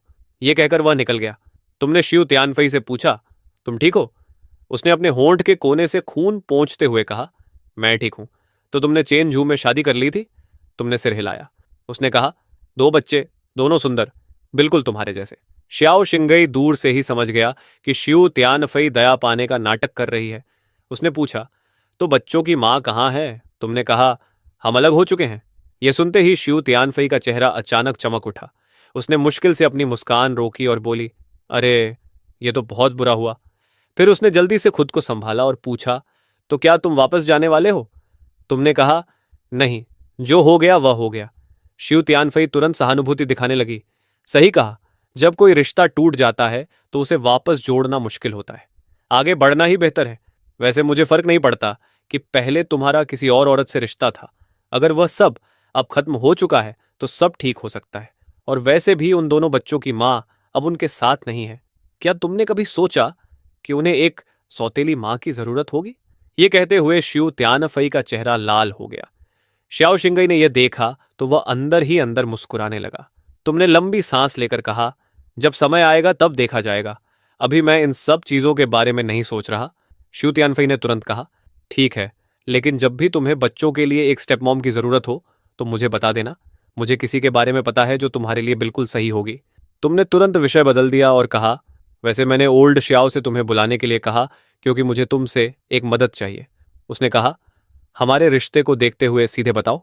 तुमने कहा, मेरी बड़ी बेटी को डीमन रेल्म की कल्टीवेशन टेक्निक चाहिए। मैं उसके लिए सही टेक्निक ढूंढ रहा हूँ। देखना चाहता हूँ कि क्या तुम्हारी टेक्निक उसके लिए सही होगी। उसने तुरंत कहा, बस इतनी सी बात, मैं अभी उसे दे देती हूँ और देख लेते हैं। अंदर ही अंदर श्यू त्यानफई समझ गई कि यह उसका मौका है। अगर वह बच्चों का दिल जीत लेती है तो आगे सब आसान हो जाएगा। थोड़ी देर बाद वह लियू जिक्सवन के कमरे में गई और मुस्कुराकर बोली, दोनों छोटी राजकुमारियां क्या कर रही हैं? जिक्सवन बोली, मैं डीमन रेल्म के बारे में सीखने की कोशिश कर रही हूँ। श्यू त्यानफई ने कहा, अगर तुम्हें किसी चीज़ में उलझन हो तो आंटी श्यू से पूछ लेना। मुझे यहाँ की हर चीज़ पता है। जिक्सवान ने कहा, धन्यवाद आंटी श्यू। उसने मुस्कुराकर कहा, कोई बात नहीं, इसी के लिए तो आंटी होती है। अच्छा, तुम्हारे डैड ने कहा था कि मैं तुम्हें एक टेक्निक दूं, जब चाहो तब इसे आजमा सकती हो। जिक्सुआन ने तुरंत कहा, अभी ठीक है। वह पालथी मारकर बैठ गई। शू तियानफई ने अपनी उंगली पर एक बिल्कुल साफ और खूबसूरत बर्फ के टुकड़े जैसा क्रिस्टल स्नोफ्लैक बना लिया। लू जी शुआन उस एकदम परफेक्ट स्नोफ्लैक को देखती रही और अचानक उसके अंदर गहरी शांति की लहर फैल गई। कुछ देर बाद जिक्सुआन ने आंखें खोलीं और कहा, डैड, इस टेक्निक की प्रैक्टिस करते हुए बहुत अच्छा लग रहा है। कहीं भी कुछ गलत नहीं लग रहा। तुमने उसकी जांच करने के लिए उसके सिर पर हाथ रखा और पूरी तरह महसूस किया। फिर तुमने मुस्कुराकर कहा, बिल्कुल सही, ये टेक्निक तुम्हारे लिए पूरी तरह परफेक्ट है। अब से तुम इसी टेक्निक की ट्रेनिंग करोगी। लेकिन फिर तुमने कहा, उससे पहले डैड को तुम्हारी वह कल्टीवेशन हटानी होगी जो तुमने शंचू में बनाई थी। फिर तुमने जुए तियनफे और बाकी लोगों की तरफ देखा और कहा, तुम लोग बाहर जाओ। म्याओ म्याओ ने तुरंत पूछा, डैड, क्या मुझे भी बाहर जाना पड़ेगा? तुमने कहा, हाँ, अपनी बहन को डिस्टर्ब मत करो। क्या तुम्हें फ्रोजन वाटरमेलन नहीं चाहिए था? जाओ आंटी सू से पूछो। ये आंटी सू, चलो। लू मियाओ मियाओ ने तुरंत सू यान फई का हाथ पकड़ लिया और सू यान फई का पूरा शरीर साफ साफ झटका खा गया, क्योंकि यह पहली बार था जब किसी ने उसका हाथ पकड़ा था। आंगन में बाहर लू म्याओ म्याओ फ्रोजन वाटरमेलन का एक टुकड़ा मजे से खा रही थी। म्याओ म्याओ, ये लो, ये मैसेज जेड स्लिप रख लो। जब भी तुम्हें इस वाटरमेलन की और जरूरत हो मुझे मैसेज कर देना। लू मियाओ मियाओ ने एक हाथ से अपना मुंह पोंछा और बोली, डील। फ्रोजन वाटरमेलन सबसे अच्छा होता है। और इतना कहकर वो फिर से खुशी खुशी खाने में लग गई। ये देखकर सुयान भेई ने सोचा कि मियाओ मियाओ की पसंद के बारे में थोड़ा और जानना चाहिए। मियाओ मियाओ, क्या तुम्हें बस ठंडी चीजें ही पसंद है? नहीं, मुझे तो बस जो भी स्वादिष्ट हो वो सब पसंद है। ये सुनकर सुयान फेई तुरंत समझ गई कि यह छोटी सी फूडी है। मियाओ मियाओ, आंटी सू को कुकिंग ज्यादा अच्छी नहीं आती, लेकिन मैं सीख सकती हूँ। आगे से मैं तुम्हारे लिए हर तरह की चीजें बनाऊंगी, ठीक है? कोई बात नहीं, अंकल शाओ पहले से ही बहुत अच्छे कुक हैं। सुयान फेई एक पल के लिए रुक गई, फिर बोली, तो कैसा रहेगा अगर आंटी सू तुम्हें डीमन रेल्म की लोकल स्पेशलिटीज लाकर दे, जैसे डीमन बॉल्स? उनकी खुशबू ही तुम्हें दीवाना कर देगी। लू मियाओ मियाओ की आंखें चमक उठी। ये तो कमाल है। आंटी सू, अब से आप डीमन रेल्म में मेरी सेकंड बेस्ट फ्रेंड हो। सू यनफे को जिज्ञासा हुई, तो फर्स्ट कौन है? अंकल शाओ, ऑब्वियस है। सू यनफे तुरंत भड़क गई। शाओ सिंगी, अब तुम गए काम से। उसी समय शाओ सिंगी अभी अभी कैबिन से बाहर निकला ही था कि अचानक उसकी रीढ़ में ठंड सी दौड़ गई। इधर आओ, मैंने इस बार क्या कर दिया? सो येयान फाई ने श्याओ शिंगई को पकड़कर स्टोन पैविलियन तक खींच लिया और साइड में जाकर उसका पूरा व्यवहार बर्फ जैसा ठंडा हो गया। मुझे तुमसे एक सवाल पूछना है, क्या तुम्हें उस औरत के बारे में सब कुछ पता है? श्याओ शिंगई का चेहरा झटके से हिल गया। क्या तुम एक बार नॉर्मल इंसान की तरह मुझसे बात कर सकती हो? मैं इतने समय से तुम्हारे लिए अच्छी बातें ही कह रहा हूं। हाँ हाँ, जब देखूंगी तब मानूंगी। ठीक है ठीक है, भलाई का जमाना ही नहीं रहा। बोलो क्या जानना है? समय बर्बाद मत करो, जो कुछ जानते हो सब बताओ। कुछ देर बाद श्याओ शिंगई ने जो कुछ भी उसे पता था सब बता दिया। सब सुनने के बाद सुयान फई पूरी तरह हैरान रह गई। रुकिए, वो औरत सच में इतनी बेवकूफ है? हाँ, उस समय मुझे भी बिल्कुल यही लगा था। सुयान फाई तुरंत संभल गई। नहीं नहीं, मुझे उसे बेवकूफ नहीं कहना चाहिए। अगर उसने अपने पास जो था उसकी कद्र की होती तो मुझे जिंदगी में कभी ये मौका ही नहीं मिलता। वैसे भी चिंगेन को मैं जितना जानती हूँ उसके वापस जाने का कोई सवाल ही नहीं है। इसलिए तुम्हें बस थोड़ी सी मेहनत करनी है और उसके दिल में जगह बनाने की संभावना काफी अच्छी है। जानते हो क्या, मुझे अब तुम थोड़े पसंद आने लगे हो, इसलिए आज तुम्हें छोड़ देती हूँ। श्याओ शिंगई आधे घंटे तक चुपचाप बैठा रहा। इसी बीच तुमने अपनी बड़ी बेटी की कल्टीवेशन बेस को डीमन रेल्म के स्टैंडर्ड्स के अनुसार बदल दिया और उसे एक पूरा मेजर रेल्म ब्रेक थ्रू करने में मदद भी की। फिर तुम उसे लेकर गार्डन में आ गए। जब तुमने देखा कि सुई यन फेई और लू मियाओ मियाओ सच में साथ में मजे कर रही हैं, तो तुम एक पल के लिए खो गए। तुम दोनों जल्दी क्लोज हो गए। सुई यन फेई हंस पड़ी। वो क्यूट भी है और स्मार्ट भी। मुझे कैसे पसंद नहीं आएगी? मियाओ मियाओ, चलो अपने डैड को बताओ कि डीमन रेल्म में तुम्हारा नंबर वन बेस्ट फ्रेंड कौन है। आंटी सू। तुम और तुम्हारी बड़ी बेटी ने एक दूसरे की तरफ देखा। सुयान फाई तो कमाल की खिलाड़ी निकली। लेकिन उसी समय तुम्हारे स्पेशल स्टोरेज में रखा मैसेज जेड स्लिप अचानक बज करने लगा। तुमने उसे निकाला तो पता चला कि शंचू से तुम्हारा पुराना दोस्त ओल्ड ही मैसेज भेज रहा है। मैं अब शांचू में नहीं रह सकता। क्या मैं डीमन रियलम में तुम्हारे पास आ सकता हूँ? ओल्ड ही क्या हुआ? तुम्हारे जाने के बाद सबको पता चल गया कि तुम डीमन रियल्म के सबसे बड़े राइवल्स में से एक हो, और मेरे तुम्हारे साथ रिश्ते की वजह से पूरा सेक्ट हमें लगभग एक ही समझता है। अब लोग कह रहे हैं कि मैंने सेक्ट से गद्दारी की है, कि मैंने डीमन रियल्म के लोगों को अंदर लाया। वैसे भी वो लोग तुम्हारी पीठ पीछे ही बातें करते हैं। चूंकि तुमने फैसला कर ही लिया है, तो सीधे उस बॉर्डर पर आ जाओ जहां स्यानचू और डीमन रियल्म मिलते हैं। फिर मुझे मैसेज करना, मैं खुद तुम्हें लेने आऊंगा। ठीक है। ओ हाँ, बताना भूल गया, तुम्हारी ex sister in law Liu Yuni भी मेरे साथ आने की जिद कर रही है। तुमने मना नहीं किया, क्योंकि वो एक्स सिस्टर इन लॉ हमेशा तुम्हारे और बच्चों के लिए अच्छी रही थी। मैसेज खत्म होने तक दोनों बेटियां तुम्हारे पास दौड़कर आ चुकी थीं और तुरंत पूछने लगीं, क्या ग्रैंडपा ही और आंटी फिर से आ रहे हैं? तुमने सिर हिलाया और दोनों बेटियां खुशी से झूम उठीं। लेकिन जब सू यान फेई ने यह खबर सुनी तो उसकी आंखें धीरे धीरे सिकुड़ गईं। अच्छा, तो अब मैं देखूंगी कि उस औरत की छोटी बहन में कितना दम है। उसी समय कहीं एक ग्रैंड हॉल में सिस्टर, क्या आप बच्चों के लिए कोई संदेश देना चाहेंगी? लियो रुयन ने आंखें बंद कर ली। लंबी चुप्पी के बाद बोली, उनसे कहना कि उनकी माँ की भी अपनी जिंदगी है।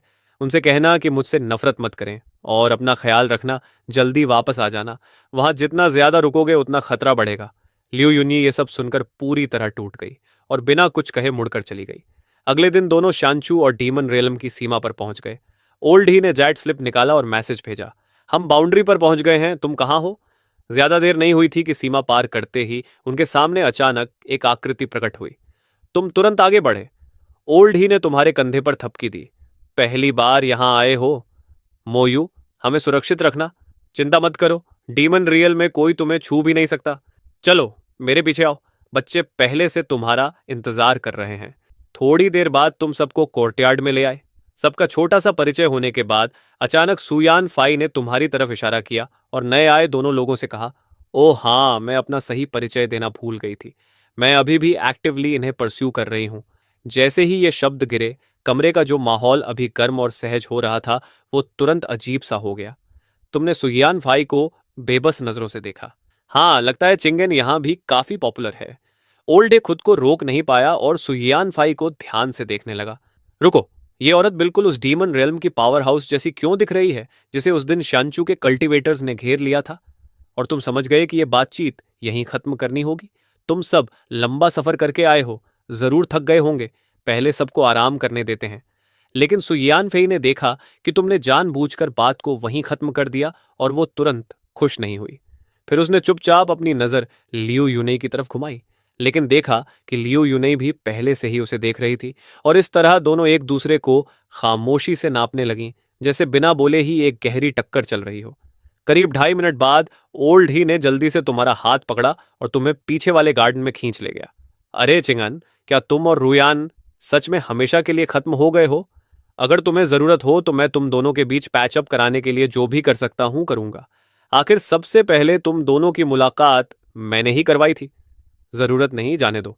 अच्छा, अगर ऐसा ही है तो मैं यहीं हमेशा के लिए रहने वाला हूं। सच कहूं तो इस बूढ़े आदमी को बस एल्केमी का अध्ययन करना पसंद है। बाहर की दुनिया में मुझे किसी और चीज से फर्क नहीं पड़ता, बस यहाँ मेरे लिए एक सही एल्केमी रूम बनवा दो, वही काफी है। और सबसे बड़ी बात, मुझे तुम्हारे दोनों बच्चे बहुत पसंद हैं। मैं उन्हें स्वस्थ तरीके से बड़ा होते देखना चाहता हूँ। इतना कहते ही होंग की आंखों में हल्की सी उदासी चमक गई, क्योंकि तुम्हें पहले से पता था कि ही होंग की भी कभी एक बेटी थी, लेकिन वो बहुत छोटी उम्र में ही मर गई थी। ठीक है, मैं किसी को कहकर तुम्हारे लिए एल्केमी रूम बनवा देता हूँ। जैसे ही तुम डीमन डोमेन में सेटल हो जाओगे मैं सब कुछ अरेंज करवा दूंगा। ही होंग हल्का सा हंस पड़ा। मैं तुमसे मुफ्त में फायदा नहीं उठा सकता।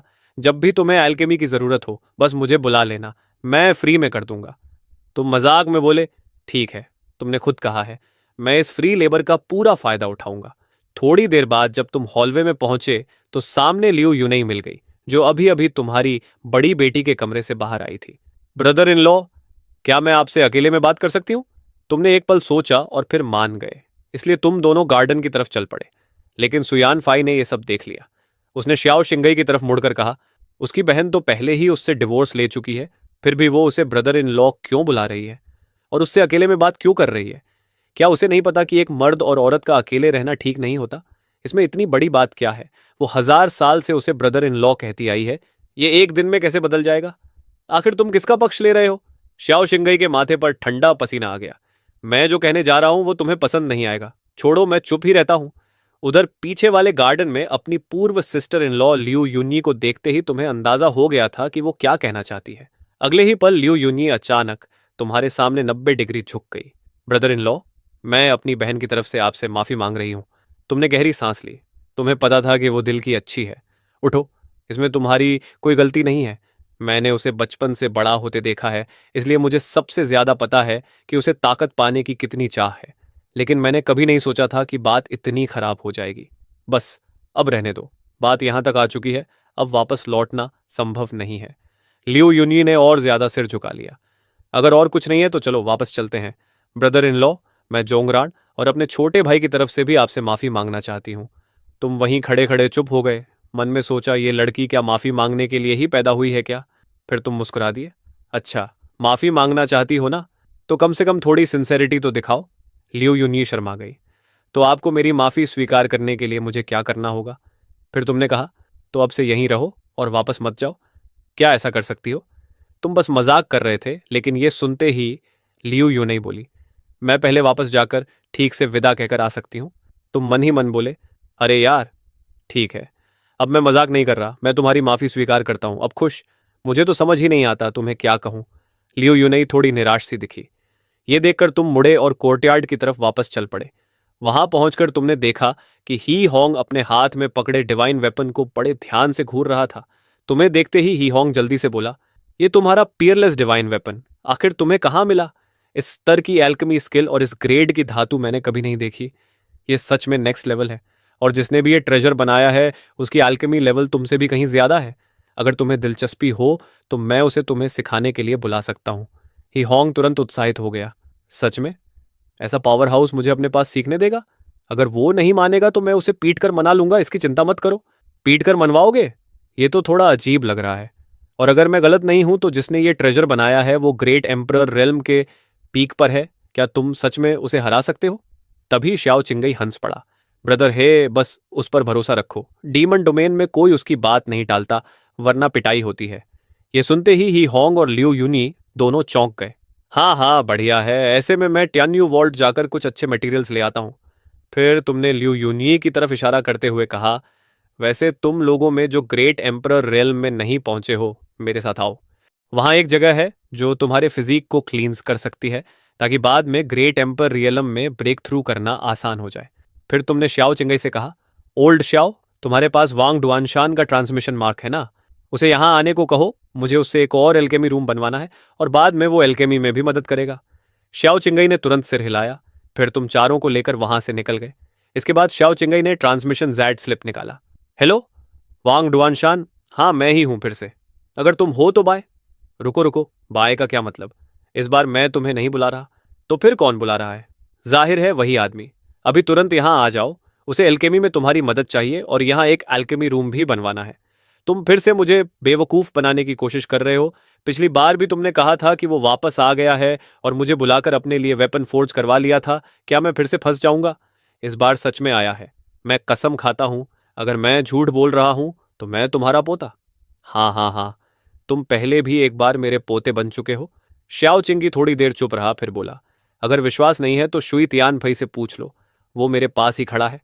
तभी शुई तियान फेई की आवाज आई, हाँ वो सच में वापस आ गया है। ओ, तो तुम और शाओ चिंगी अब ज्यादा चालाक हो गए हो। इस बार उसकी आवाज की नकल भी नहीं कर रहे, अब श्वी तियनफेई की आवाज कॉपी कर रहे हो? आवाज तो काफी असली लग रही है, लेकिन मैं फिर भी नहीं आ रहा। हाँ हाँ, अगर हिम्मत है तो आकर मुझे पीट लो। अगले ही पल उसने ट्रांसमिशन काट दिया। उसी समय डीमन डोमेन के पूर्वी बैरन लैंड्स के ऊपर आकाश में तुम खड़े थे। सामने के परिचित दृश्य को देखकर तुम्हारे चेहरे पर हल्की मुस्कान आ गई, क्योंकि यही वो जगह थी जहां से तुमने डीमन डोमेन में सबसे ताकतवर बनने की शुरुआत की थी। और वही जक्सन ब्लैक नाइट जो एक ही पल में ग्रेट एम्परर लेवल के एक्सपर्ट को मार सकता था, तुम्हें यही मिला था। फिर तुमने गंभीर नजरों से उन चारों को देखा और कहा, मेरे पास ही रहना। जब हम और अंदर जाएंगे तो मेरी एनर्जी शील्ड से बाहर मत जाना, वरना बची हुई डेमोनिक फ्लेम्स और लाशों की ऊर्जा तुम्हें चीर कर रख देगी। फिर तुमने सिर्फ लियू जिक्सवान की तरफ मुड़कर कहा, जिक्सवान, अपनी छोटी बहन का ध्यान रखना, उसे इधर उधर भागने मत देना। ये सुनते ही मियाओ मियाओ जल्दी से बोली, चिंता मत करो सिस, मैं अच्छे से बिहेव करूंगी। इन चारों में से केवल सन मिंगजी ही सच में समझता था कि टियान्यू डीमन कैवर्न कितना भयानक स्थान है। वहां कितने ही ग्रेट एम्परर गिर चुके थे, यहां तक कि पीक एक्सपर्ट्स भी कई मारे जा चुके थे। इसके बाद तुम चारों को लेकर रोशनी की एक लकीर बन गए और सीधा नीचे की ओर गिरते हुए उड़ गए। ऊपर से देखने वालों ने कहा, ये लोग क्या कर रहे हैं? ये तो सीधे स्काईफॉल डीमन केव के दिल में उड़ते जा रहे हैं। लगता है इन्हें मरने का शौक है।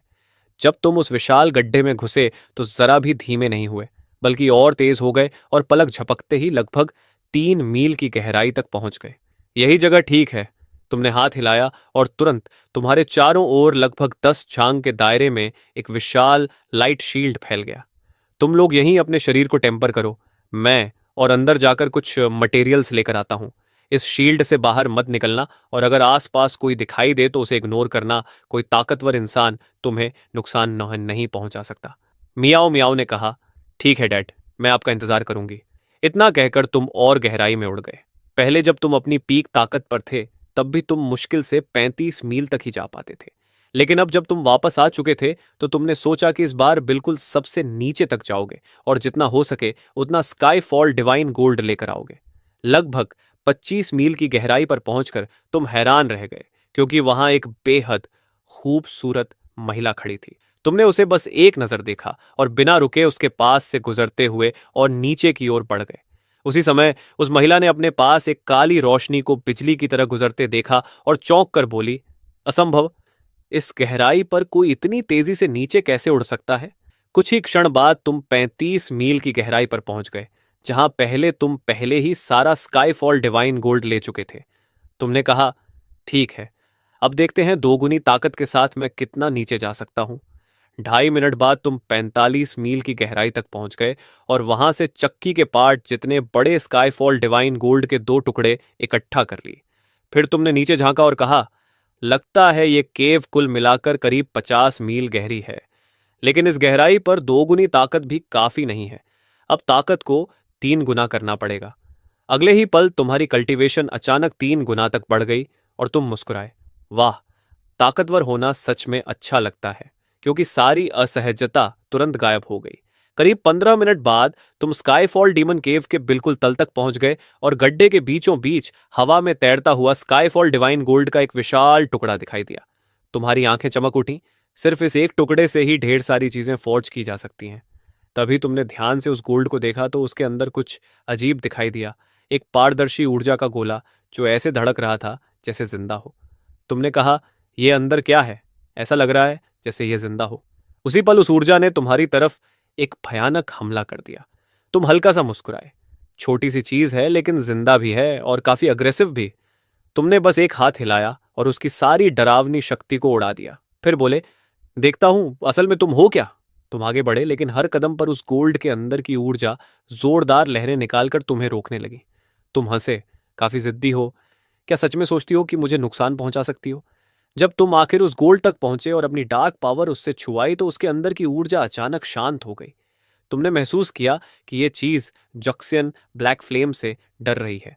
पहले भी जब तुम स्काईफॉल डिवाइन गोल्ड लेते थे तो उसी फ्लेम से उसकी ऊर्जा को दबा देते थे, लेकिन फिर भी तुम्हें समझ नहीं आया कि यह चीज आखिर है क्या। इसलिए तुमने सोचा इसे साथ ले जाना ही बेहतर होगा, शायद कोई और पहचान सके। इसी दौरान केव के 3 मील अंदर जहां तुम्हारी शील्ड थी, वहां 25 मील वाली वही महिला दूर से उस लाइट शील्ड को उत्सुकता से देख रही थी और सोच रही थी, ये क्या है? इतने कम कल्टीवेशन वाले लोग इसके अंदर जिंदा कैसे हैं? अचानक उसकी नज़र लियू यूनई पर टिक गई और वो बोली, रुको, इस लड़की के पास इनेट फॉर्मेशन फिजिक है। मेरी पूरी राइटियस टैलेंट में भी ऐसा कुछ नहीं है। अगर इतनी प्रतिभा है तो ये मेरी डिसाइपल बनेगी। आखिरकार मुझे अपना सक्सेसर मिल गया। लेकिन जैसे ही वो लियू यूनी के पास जाने लगी, उसकी आंखें अचानक ठंडी हो गईं, क्योंकि उसने महसूस किया कि लियू यूनई से इमॉर्टल रूइंस की स्पिरिचुअल एनर्जी निकल रही है। तभी लियू यूनई ने भी आंखें खोलकर उसकी तरफ देखा और पूछा, क्या आपको मुझसे कुछ काम है? तभी लाल कपड़ों वाली महिला का रवैया तुरंत बदल गया और उसने कहा, माफ करना, मैंने इमॉर्टल रेल्म की ऊर्जा महसूस की, इसलिए थोड़ा गुस्सा आ गया। असल में मैंने तुम्हारा इनेट फॉर्मेशन फिजिक देखा और मैं तुम्हें अपनी डिसिप्लिन बनाना चाहती हूँ।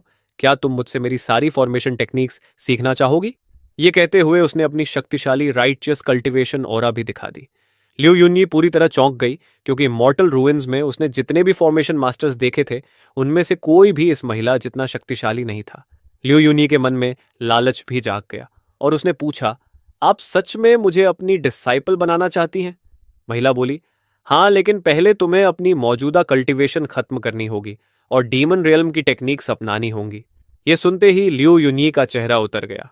तभी लिu जिक्शुआन जोर से बोली, आंटी, अभी जवाब मत देना, पहले डैड के लौटने का इंतजार करते हैं।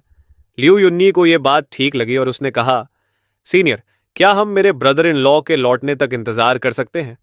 लाल कपड़ों वाली महिला ने पूछा, वो कब लौटेगा और क्या ये शील्ड तुमने बनाई है? लिu यूनई ने जवाब दिया, वो थोड़ी देर के लिए बाहर गए हैं और जल्दी ही लौट आएंगे और ये शील्ड मेरे ब्रदर इन लॉ ने बनाई है। यह सुनकर वह महिला हैरान रह गई, क्योंकि उसने इससे पहले इतनी अजीब फॉर्मेशन कभी नहीं देखी थी। उसका नाम लुओ दनहोंग था और वह डीमन रियल्म की सबसे शक्तिशाली फॉर्मेशन मास्टर मानी जाती थी। जिज्ञासा में उसने हाथ बढ़ाकर उस शील्ड को छू लिया, लेकिन अगले ही पल एक भयानक हमला उसकी तरफ टूट पड़ा। लू दानहोंग ने तुरंत अपनी सबसे मजबूत डिफेंसिव फॉर्मेशन खड़ी कर दी, लेकिन जब वह दबाव उससे टकराया तो जैसे पूरी दुनिया अंधेरी पड़ गई और लू दानहोंग को तुरंत पछतावा हुआ, क्योंकि वह मुश्किल से खुद को संभाल पा रही थी। तभी अचानक उसके पीछे एक आकृति प्रकट हुई और तुमने शांत आवाज में पूछा, हुआंग हाओ से तुम्हारा क्या संबंध है? डीमन रियलम का सबसे बड़ा फॉर्मेशन मास्टर वही है। क्या तुम उसकी डिसिप्लिन हो? लू दानहोंग हाँफते हुए बोली, मैं उसकी डिसाइपल नहीं हूं, वो मेरा जूनियर ब्रदर है। जैसे ही उसने ये कहा, उसके ऊपर का दबाव तुरंत गायब हो गया। तुमने शांत स्वर में कहा, चूंकि तुम उसकी सीनियर सिस्टर हो और मैंने तुम में कोई दुश्मनी महसूस नहीं की, इसलिए मैं तुम्हें छोड़ रहा हूं। लू दानहोंग ने राहत की सांस ली, लेकिन जब उसने ऊपर देखकर तुम्हें ध्यान से देखा तो उसका चेहरा बदल गया और उसने पहचान लिया कि यही वही आदमी है जो 25 मील की गहराई पर उसके पास से बिजली की तरह निकल गया था। तुम अपनी बड़ी बेटी के पास गए, उससे पूरी बात सुनी और फिर लियू यूनी की तरफ देखकर बोले, अगर तुम उसे अपना मास्टर बनाना चाहती हो तो तुम्हें अपनी कल्चरेशन खत्म करने की जरूरत नहीं पड़ेगी, मैं उसे ठीक कर सकता हूँ। लियू यूनी थोड़ा असहज होकर बोली कि वह सच में यहाँ रहना चाहती है, लेकिन हमेशा के लिए रुक भी नहीं सकती। तुमने तुरंत समझ लिया कि उसके मन में असली चिंता क्या है। तुमने कहा, अगर तुम अपनी बहन और भाई की वजह से हिचक रही हो तो उनकी चिंता मत करो। तुम्हारी बहन को तो बस ताकत चाहिए। उसे कह देना कि तुम यहाँ और मजबूत बनना चाहती हो, वो खुद ही मान जाएगी। और तुम्हारे भाई की तो बात ही छोड़ दो। सच कहें तो तुम्हारे मन में थोड़ा सा स्वार्थ भी था। अगर वह यहाँ रुकती तो वह बच्चों का ख्याल और अच्छे से रख सकती थी। लियू यूनई ने थोड़ी देर सोचा और बोली, मैं इस बारे में सोचूंगी, अभी वापस जाने की कोई जल्दी नहीं है। उधर लू दानहोंग सिर झुकाए खड़ी थी और खुद को थोड़ा बेबस महसूस कर रही थी। मुझे ही डिसिप्लिन्स भर्ती करने चाहिए, लेकिन यहां तो मुझसे कोई पूछ ही नहीं रहा। जब उसने सिर उठाया तो देखा कि तुम उसके सामने खड़े हो। तुमने कहा, हम डीमन टूम सिटी जा रहे हैं, तुम भी चल रही हो? लुओ दनहोंग ने तुरंत सिर हिला दिया। फिर तुमने पूछा, वैसे तुम्हारी फॉर्मेशन स्किल्स तो उस बूढ़े हुआंग हाउ से भी कहीं बेहतर हैं, फिर उसने कभी तुम्हारा जिक्र क्यों नहीं किया? लुओ दनहोंग बोली, तुम तो मेरे जूनियर ब्रदर को जानते ही हो, उसे हमेशा सबके ध्यान का केंद्र बनना पसंद है। उसे डर था कि मैं डीमन रियलम की सबसे बड़ी फॉर्मेशन मास्टर का उसका खिताब छीन लूंगी, इसलिए उसने कभी किसी को मेरे बारे में नहीं बताया। मुझे भी बस फॉर्मेशंस का अध्ययन करना पसंद है, नाम या शोहरत से मुझे कोई मतलब नहीं। ये सुनकर तुम कुछ पल के लिए चुप रह गए और मन ही मन सोचा कि वह बूढ़ा हुआंग हाओ तो तुम्हारी सोच से भी ज्यादा बेशर्म निकला। करीब आधे घंटे बाद तुम डीमन टॉम सिटी के छोटे कोर्टयार्ड में लौट आए। वहां वांग डुआनशान को देखकर तुम मुस्कुराए और बोले, ओल्ड वांग, तुम सच में आ गए। हाँ हाँ, यकीन नहीं होता कि तुम सच में वापस आ गए हो। अच्छा हुआ शुई तियानफई ने मुझे मैसेज कर दिया था, नहीं तो सब गड़बड़ हो जाती। मैंने इस बूढ़े श्याओ को कहा था कि तुम वापस आ गए हो, लेकिन यह मानने को तैयार ही नहीं था। वांग डुआनशान मासूम सा चेहरा बनाकर बोला, तुम्हें पता नहीं ये ओल्ड श्याओ मुझे कितनी बार बेवकूफ बना चुका है, इसलिए मैं जोखिम नहीं ले सकता था। तुम हल्का सा हंस पड़े। तभी ल्यू मियाओ मियाओ आगे आई और पूछने लगी, डैड ये कौन है? तुमने कहा, ये वांग डुआनसन है, तुम्हारे डैड के पुराने दोस्त, इन्हें जो चाहे बुला सकती हो। अगले ही पल लू मियाओ मियाओ जोर से बोली, हेलो ग्रैंडपा वांग। यह सुनकर तुम भीतर तक सिहर गए और वांग डुआनसन भी एकदम जड़ हो गया। उसने पूछा, ये तुम्हारी बेटियां हैं? लियू जी शुआन ने भी तुरंत उसे ग्रैंडपा कहकर पुकारा। ये दो शब्द उसके दिल पर सीधा असर कर गए और वांग डुआनशान पूरी तरह पिघल गया। वह हंसते हुए बोला, अरे तुम दोनों, ग्रैंडपा वांग को तो पता ही नहीं था कि तुम लोग हो। मैं कोई खास तोहफा भी नहीं लाया। चलो ऐसा करते हैं, ये मेरी दो सबसे अच्छी 10वीं ग्रेड स्वॉर्ड्स हैं, इन्हें ग्रैंडपा की तरफ से वेलकम गिफ्ट समझ लो। तुम्हारी बेटियां थोड़ी झिझकी तो तुमने कहा, चिंता मत करो, ले लो। फिर तुम मुस्कुराकर बोले, एक एक काफी नहीं है, अच्छी चीजें ज्यादा हों तो बेहतर है। आखिर ग्रैंडपा यूं ही नहीं कहा गया था, लियू यूनई और सन मिंजे के लिए भी दो और चाहिए। वांग डुआनसन हंसते हुए बोला, हाँ हाँ, जितना चाहिए ले लो। ग्रैंडपा के पास और कुछ नहीं, बस हथियार ही हथियार हैं। दोनों लड़कियों ने कहा, धन्यवाद ग्रैंडपा वांग। वांग डुआनशान खुशी से चमक उठा। यह सब देखकर शाओ चिंगे और शुए तियानफेई दोनों दंग रह गए, क्योंकि यह कंजूस बूढ़ा आज इतना उदार कैसे हो गया था। जब बेटियों ने हथियार रख दिए तो तुम हे होंग के पास गए और बोले, ओल्ड वांग, मैंने तुम्हें यहां इसलिए बुलाया है कि तुम्हें किसी से मिलवाऊं। ये हे होंग है, इमॉर्टल रूइंस से मेरे पुराने दोस्त। तुम दोनों पहले मिल चुके हो, है ना? वांग डुआन शान तुरंत गंभीर हो गया। हाँ, थोड़ी मुलाकात हुई थी, ये वेपन फोर्जिंग में काफी अच्छे हैं। तुमने कहा, बिल्कुल। मैंने तुम्हें इसलिए बुलाया है कि तुम कुछ ट्रेजर्स फोर्ज करने में मेरी मदद करो और इन्हें भी कुछ ट्रिक्स सिखाओ। वांग डुआनसन ने तुरंत हामी भर दी, लेकिन अगले ही पल उसे कुछ याद आया और उसने पूछा, रुको, तुम हथियार फोर्ज कर रहे हो? इस बार कोई बहुत ही दुर्लभ मटेरियल मिला है क्या? एक फौजर होने के नाते उसे रेयर मटेरियल्स के साथ काम करना बहुत पसंद था। तुमने कहा, इस बार काफी मिला है। यह कहते हुए तुमने सारा स्काई फॉल डिवाइन गोल्ड बाहर निकाल दिया। वंग द्वनशन की आंखें चमक उठी और वह बोला, इसके बाद तो मैं सिर्फ दुनिया का सबसे अच्छा फोर्जर नहीं रहूंगा, इतिहास का सबसे महान बन जाऊंगा, फिर कोई भी मुझ तक नहीं पहुंच पाएगा। तुमने सिर हिलाकर कहा, हमेशा की तरह पहले यह पता करो कि इससे कितने ट्रेजर्स बन सकते हैं, उनके प्लान्स बनाओ, फिर मैं चुनूंगा। इतना कहकर तुम लियू यूनई और लू दानहोंग के पास गए और बोले, तुम दोनों अपने मामले खुद तय कर लो। अगर तुम लंबे समय तक यहां रुकने का फैसला करती हो तो अपनी कल्टीवेशन बदलवाने के लिए मेरे पास आ जाना। लियू यूनई ने सिर हिला दिया और तुम वहां से चले गए। दूर खड़ी ज्वेतियनफेई ये सब देख रही थी। जब उसने तुम्हें उस लाल कपड़ों वाली महिला से बात करते देखा तो उसके मन में अजीब सा एहसास हुआ, जैसे यह औरत शायद उसे तुमसे छीनने की कोशिश कर सकती है।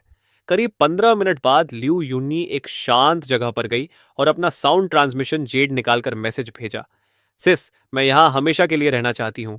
केव में उसने अभी तक फैसला नहीं किया था, लेकिन लू दानहोंग से बात करने और लियू मियाओ मियाओ से 10वें ग्रेट स्वॉर्ड मिलने के बाद उसने मन बना लिया था। दूसरी तरफ लियू रुयान ने गहरी सांस ली और तुरंत अपने भाई लियू श्वन्यू को मैसेज भेजा। फिर जवाब दिया, वहां तुम्हारे साथ कुछ हुआ तो नहीं? तुम ठीक हो? लियू यूनी बोली, मैं बिल्कुल ठीक हूं, बल्कि मुझे एक बहुत बड़ा अवसर मिला है। ब्रदर इन लॉ की मदद से मैंने इनेट फॉर्मेशन फिजिक जागृत कर लिया है।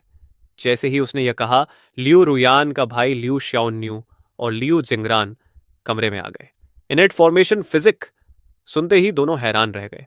क्या तुम सच कह रही हो? ऐसा फिजिक तो सिर्फ दंत कथाओं में मिलता है।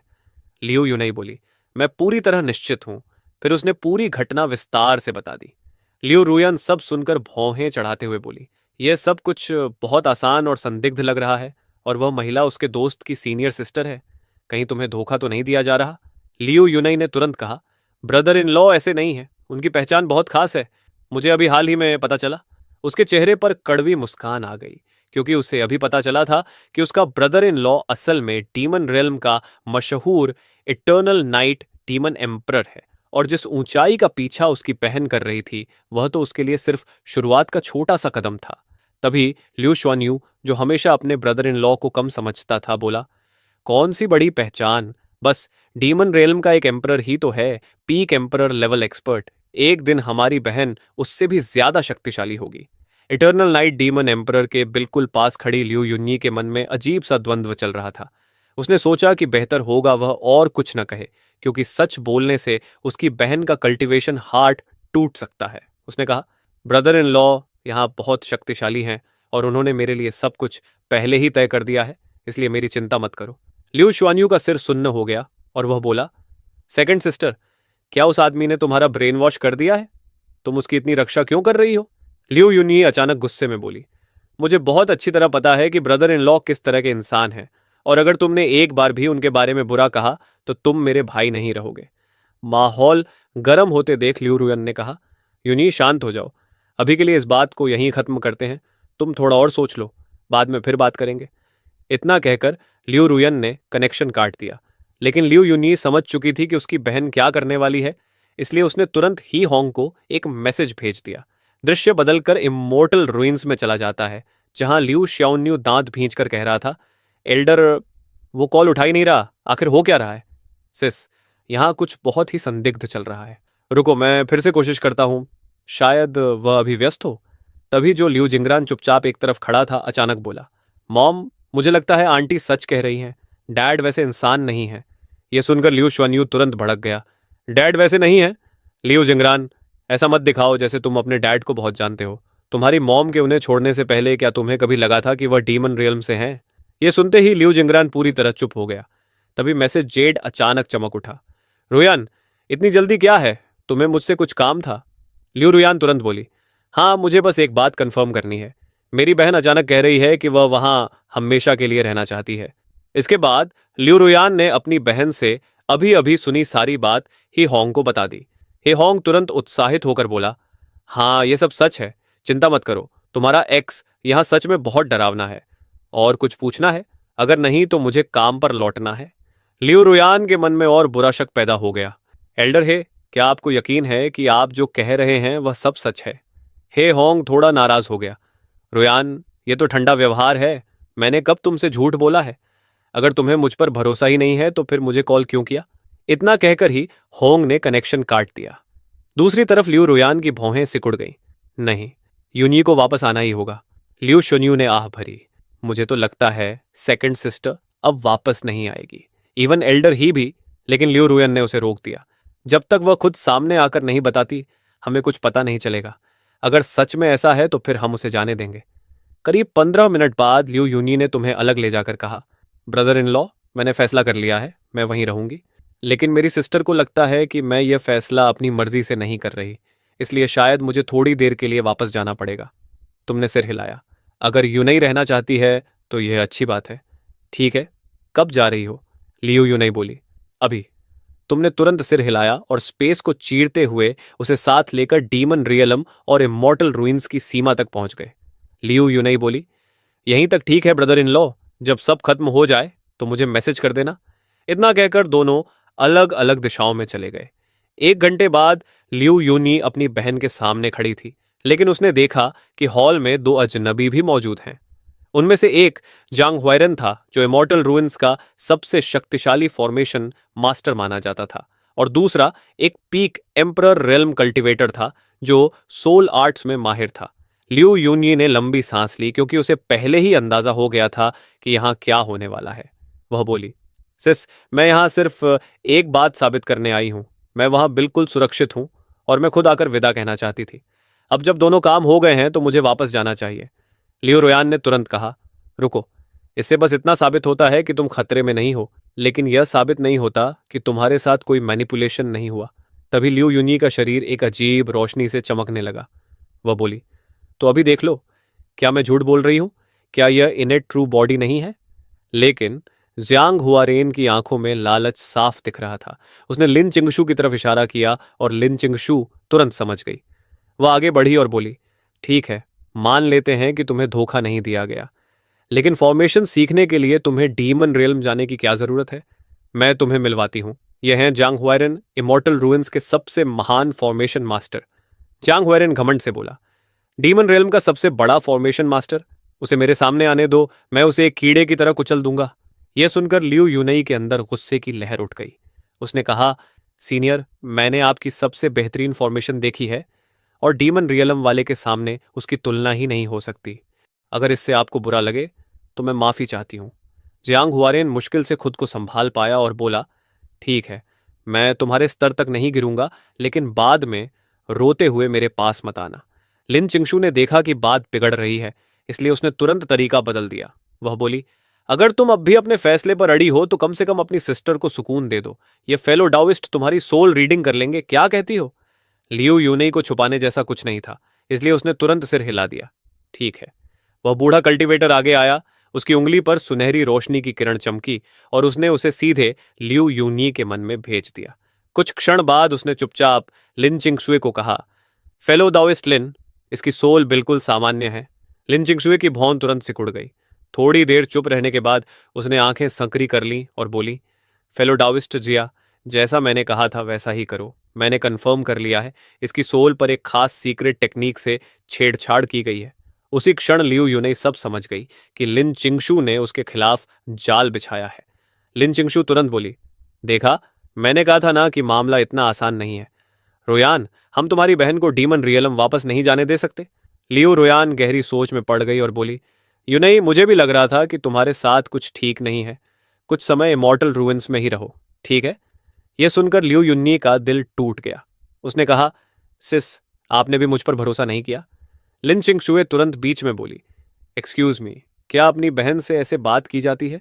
वह यह सब तुम्हारे भले के लिए कर रही है। बस, फिर क्या था? लियू यूनई का सब्र टूट गया।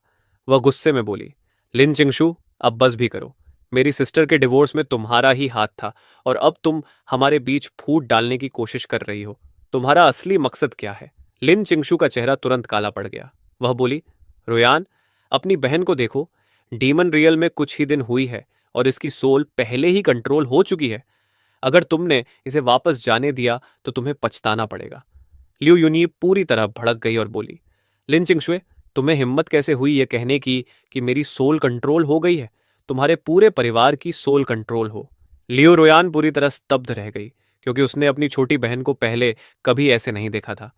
उसने कहा, यूनई, क्या तुम्हें पता है तुम अभी क्या कर रही हो?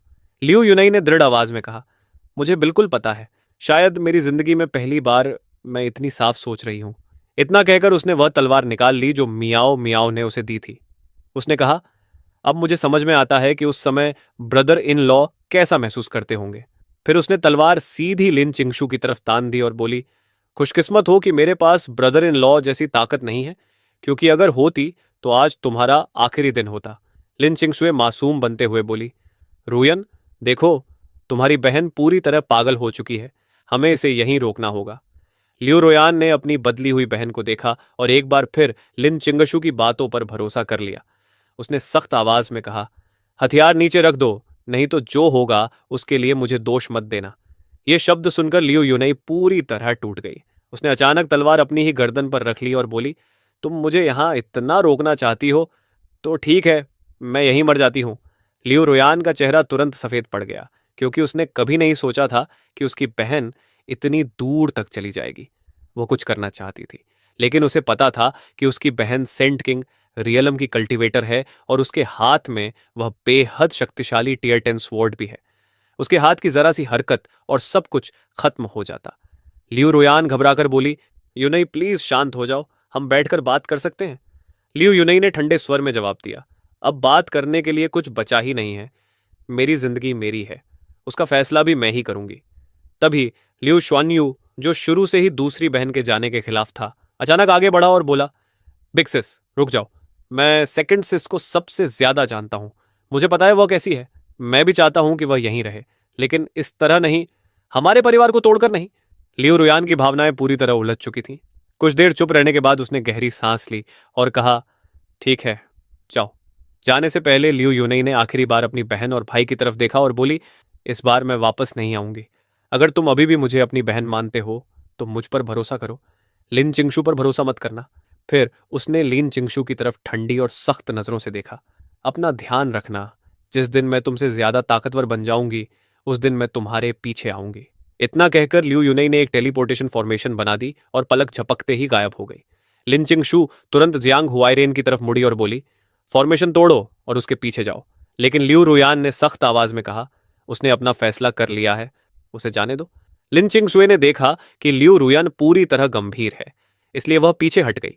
बाद में लिू रुयन ने लिन चिंगशुए को वहीं रोक लिया और पूछा, मास्टर, क्या वह सोल रीडिंग नकली थी? लिन चिंगशुए कुछ देर सिर झुकाकर चुप रही, फिर ऊपर देखकर बोली, रोयान, अगर तुम्हें पहले से जवाब पता है तो मुझसे पूछ क्यों रही हो?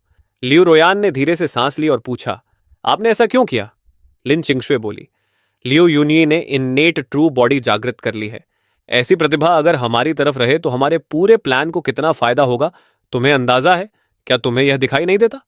लियो रोयान अचानक फट पड़ी, वह मेरी बहन है, कोई औजार नहीं। लिन चिंगशु ठंडी आवाज में बोली, रोयान, तुम अभी भी बहुत ज्यादा भावुक हो। मैंने तुम्हें पहले भी कहा है, अगर तुम्हें असली ताकत चाहिए तो हर भावनात्मक कमजोरी को काटना पड़ेगा। दोनों के बीच का माहौल तुरंत बर्फ जैसा ठंडा हो गया। लिन चिंगजुए बोली, ठीक है, जो चाहो करो, लेकिन खुद से पूछो, क्या अपनी बहन को वहां जाने देना सच में उसके लिए अच्छा है? तुम और मैं दोनों जानते हैं कि चाहे इटर्नल नाइट डीमन एम्परर खुद उसकी मदद करे, फिर भी उसकी कल्टीवेशन को बदलना लगभग नामुमकिन है।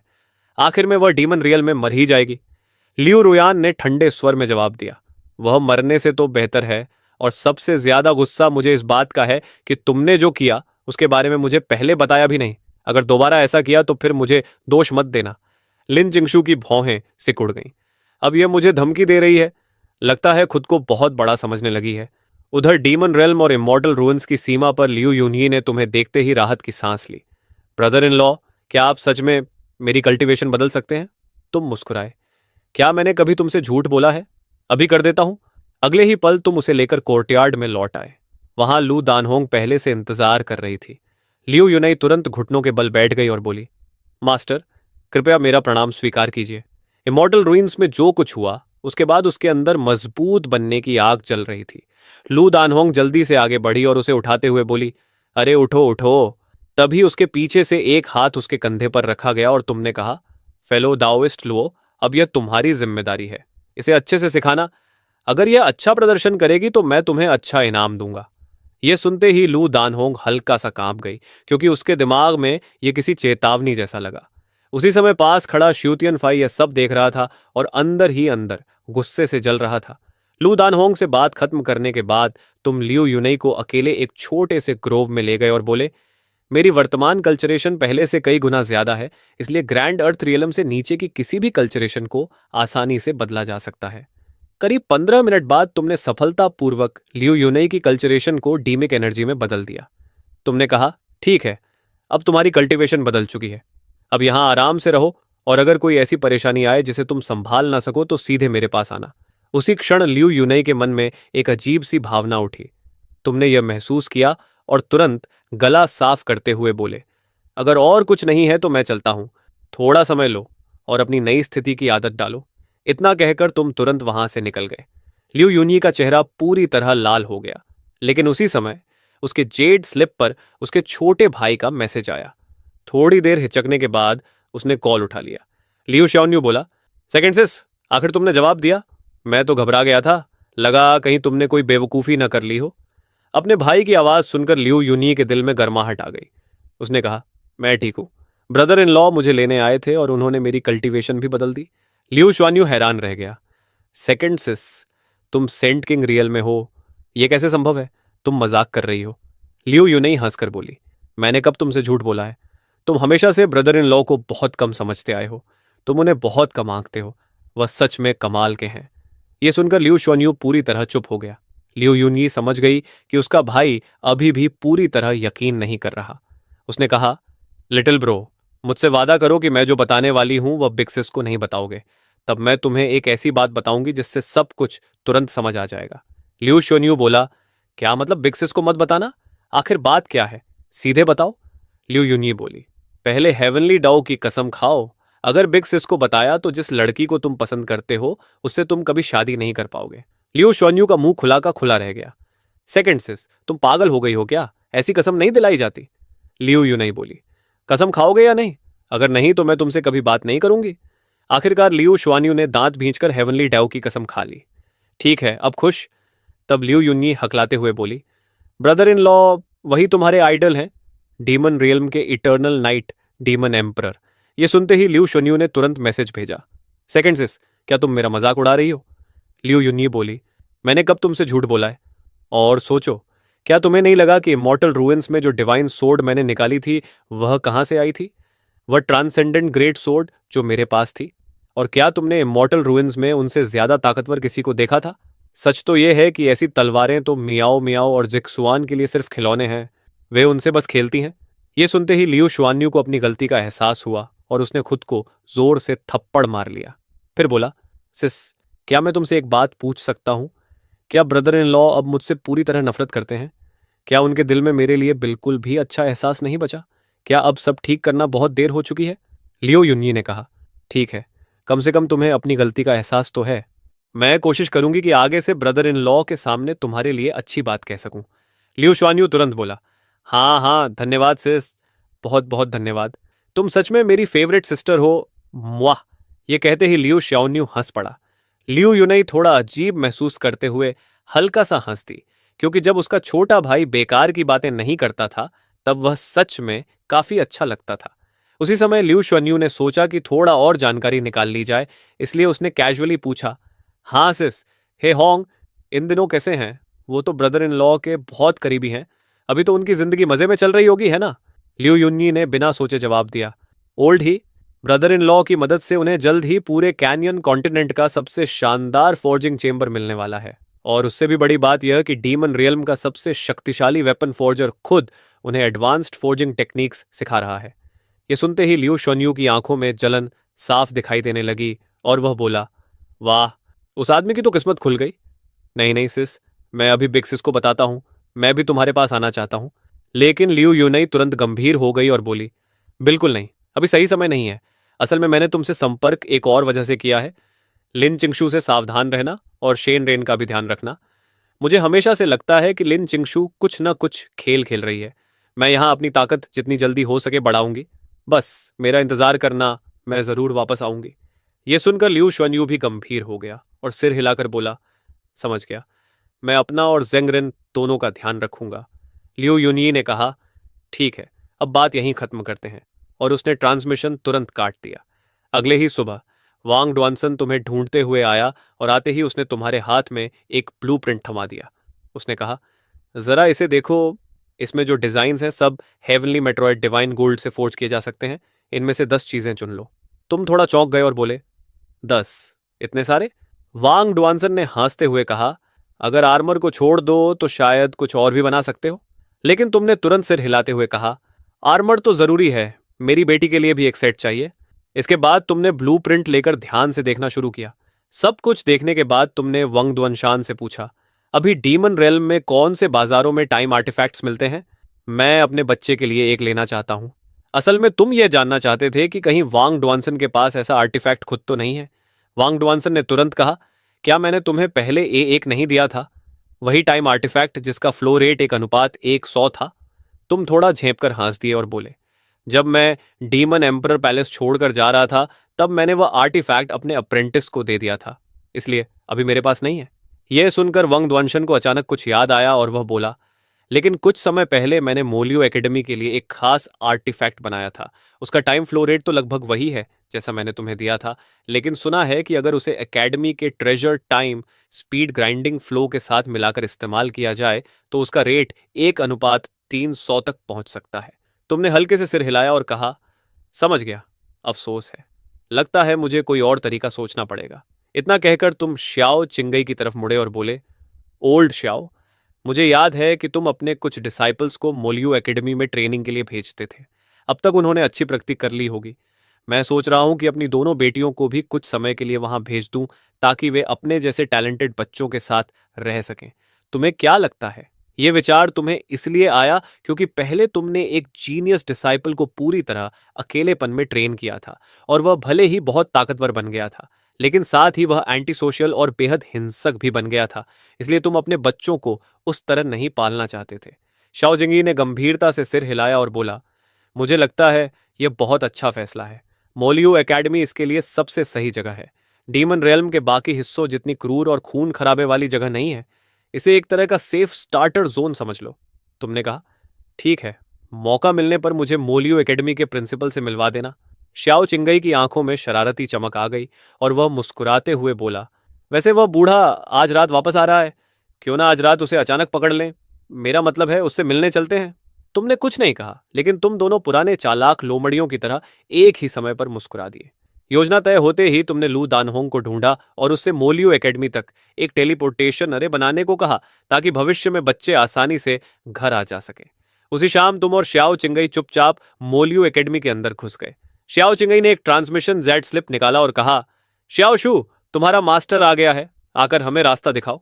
करीब 2.5 मिनट बाद एक मिडिल एज्ड आदमी दौड़ता हुआ तुम्हारे पास आया। उसका नाम सॉन्ग शू था और वह मोलियो एकेडमी का 2 स्टार इंस्ट्रक्टर था। वह उत्साह से बोला, मास्टर, आप आखिर आ ही गए। क्या वह बूढ़ा जल्दी वापस आ गया? श्याओ चिंगई ने कहा, अभी नहीं, लेकिन ज्यादा देर नहीं लगेगी। सॉन्ग शू बोला, तो आइए। और वह तुम्हें अंदर ले जाने लगा। श्याओ चिंगई के मन में उस समय जबरदस्त उत्साह था, क्योंकि पहले जब वह अकेले आता था तो वह बूढ़ा उसकी बात नहीं मानता था, लेकिन आज वह तुम्हें साथ लाया था और उसे पूरा भरोसा था कि इस बार वह बूढ़ा जिद नहीं करेगा। सॉन्ग शू चुपचाप तुम्हें अकेडमी के अंदर ले गया, लेकिन उसी समय अकेडमी के सूट्रा डिपॉजिटरी में बैठे एक बूढ़े आदमी ने अचानक आंखें खोल दी। ये बूढ़ा कोई और नहीं बल्कि मोलियो एकेडमी का वाइस प्रिंसिपल लियू शिंगशू था।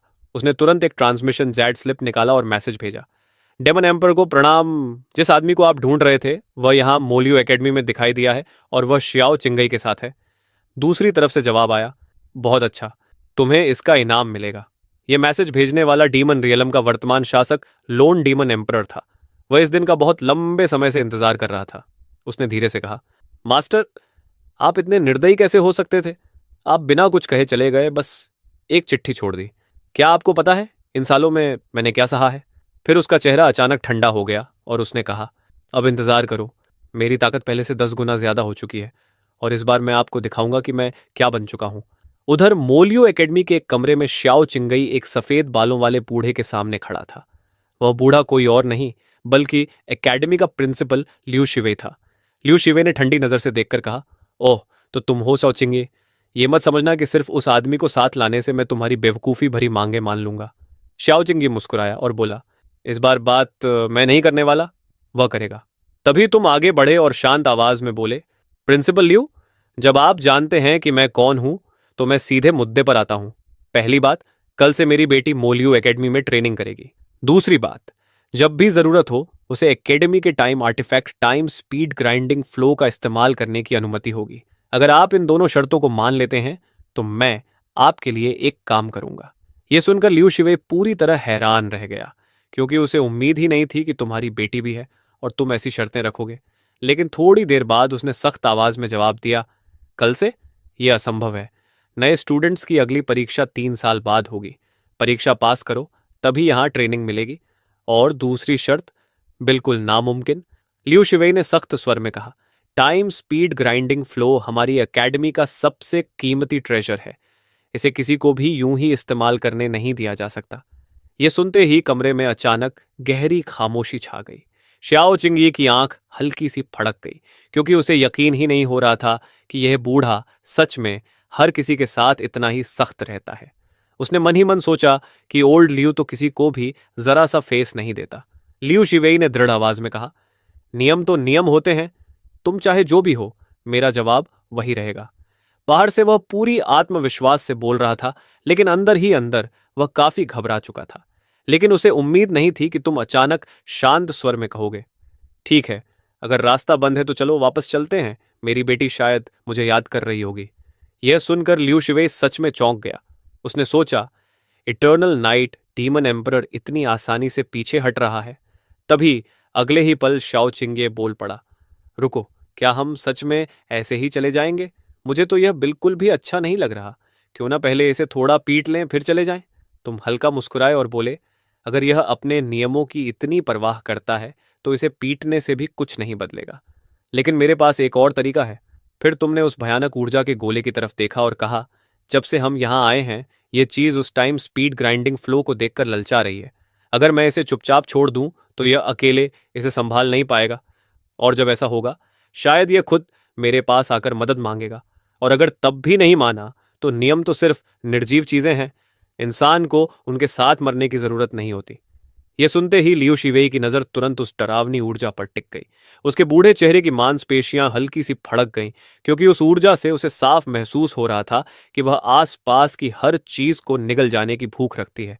तभी श्याओ चिंगई ने जानबूझकर ऊंची आवाज में कहा, ठीक है, चलो यहां से निकलते हैं। अब और क्या इंतजार करना। यह सुनकर लियू शिवेई सच में घबरा गया और तुरंत 2 बार नकली खांसी करके बोला, रुको, तुम दोनों जरा ठहरो।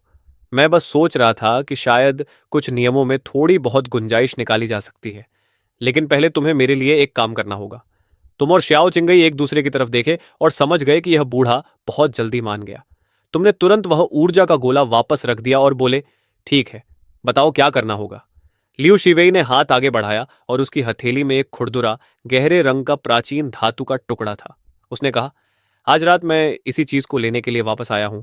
मैं इसे टियनयू डीमन केव में लगभग 30 ली अंदर ले जाकर हंटिंग एमरल्ड वाइन्स से टेम्पर करवाने वाला था। फिर उसने सीधे तुम्हारी तरफ देखा और बोला, चूंकि तुम वापस आ गए हो, ये ट्रेजर तुम ले जाओ।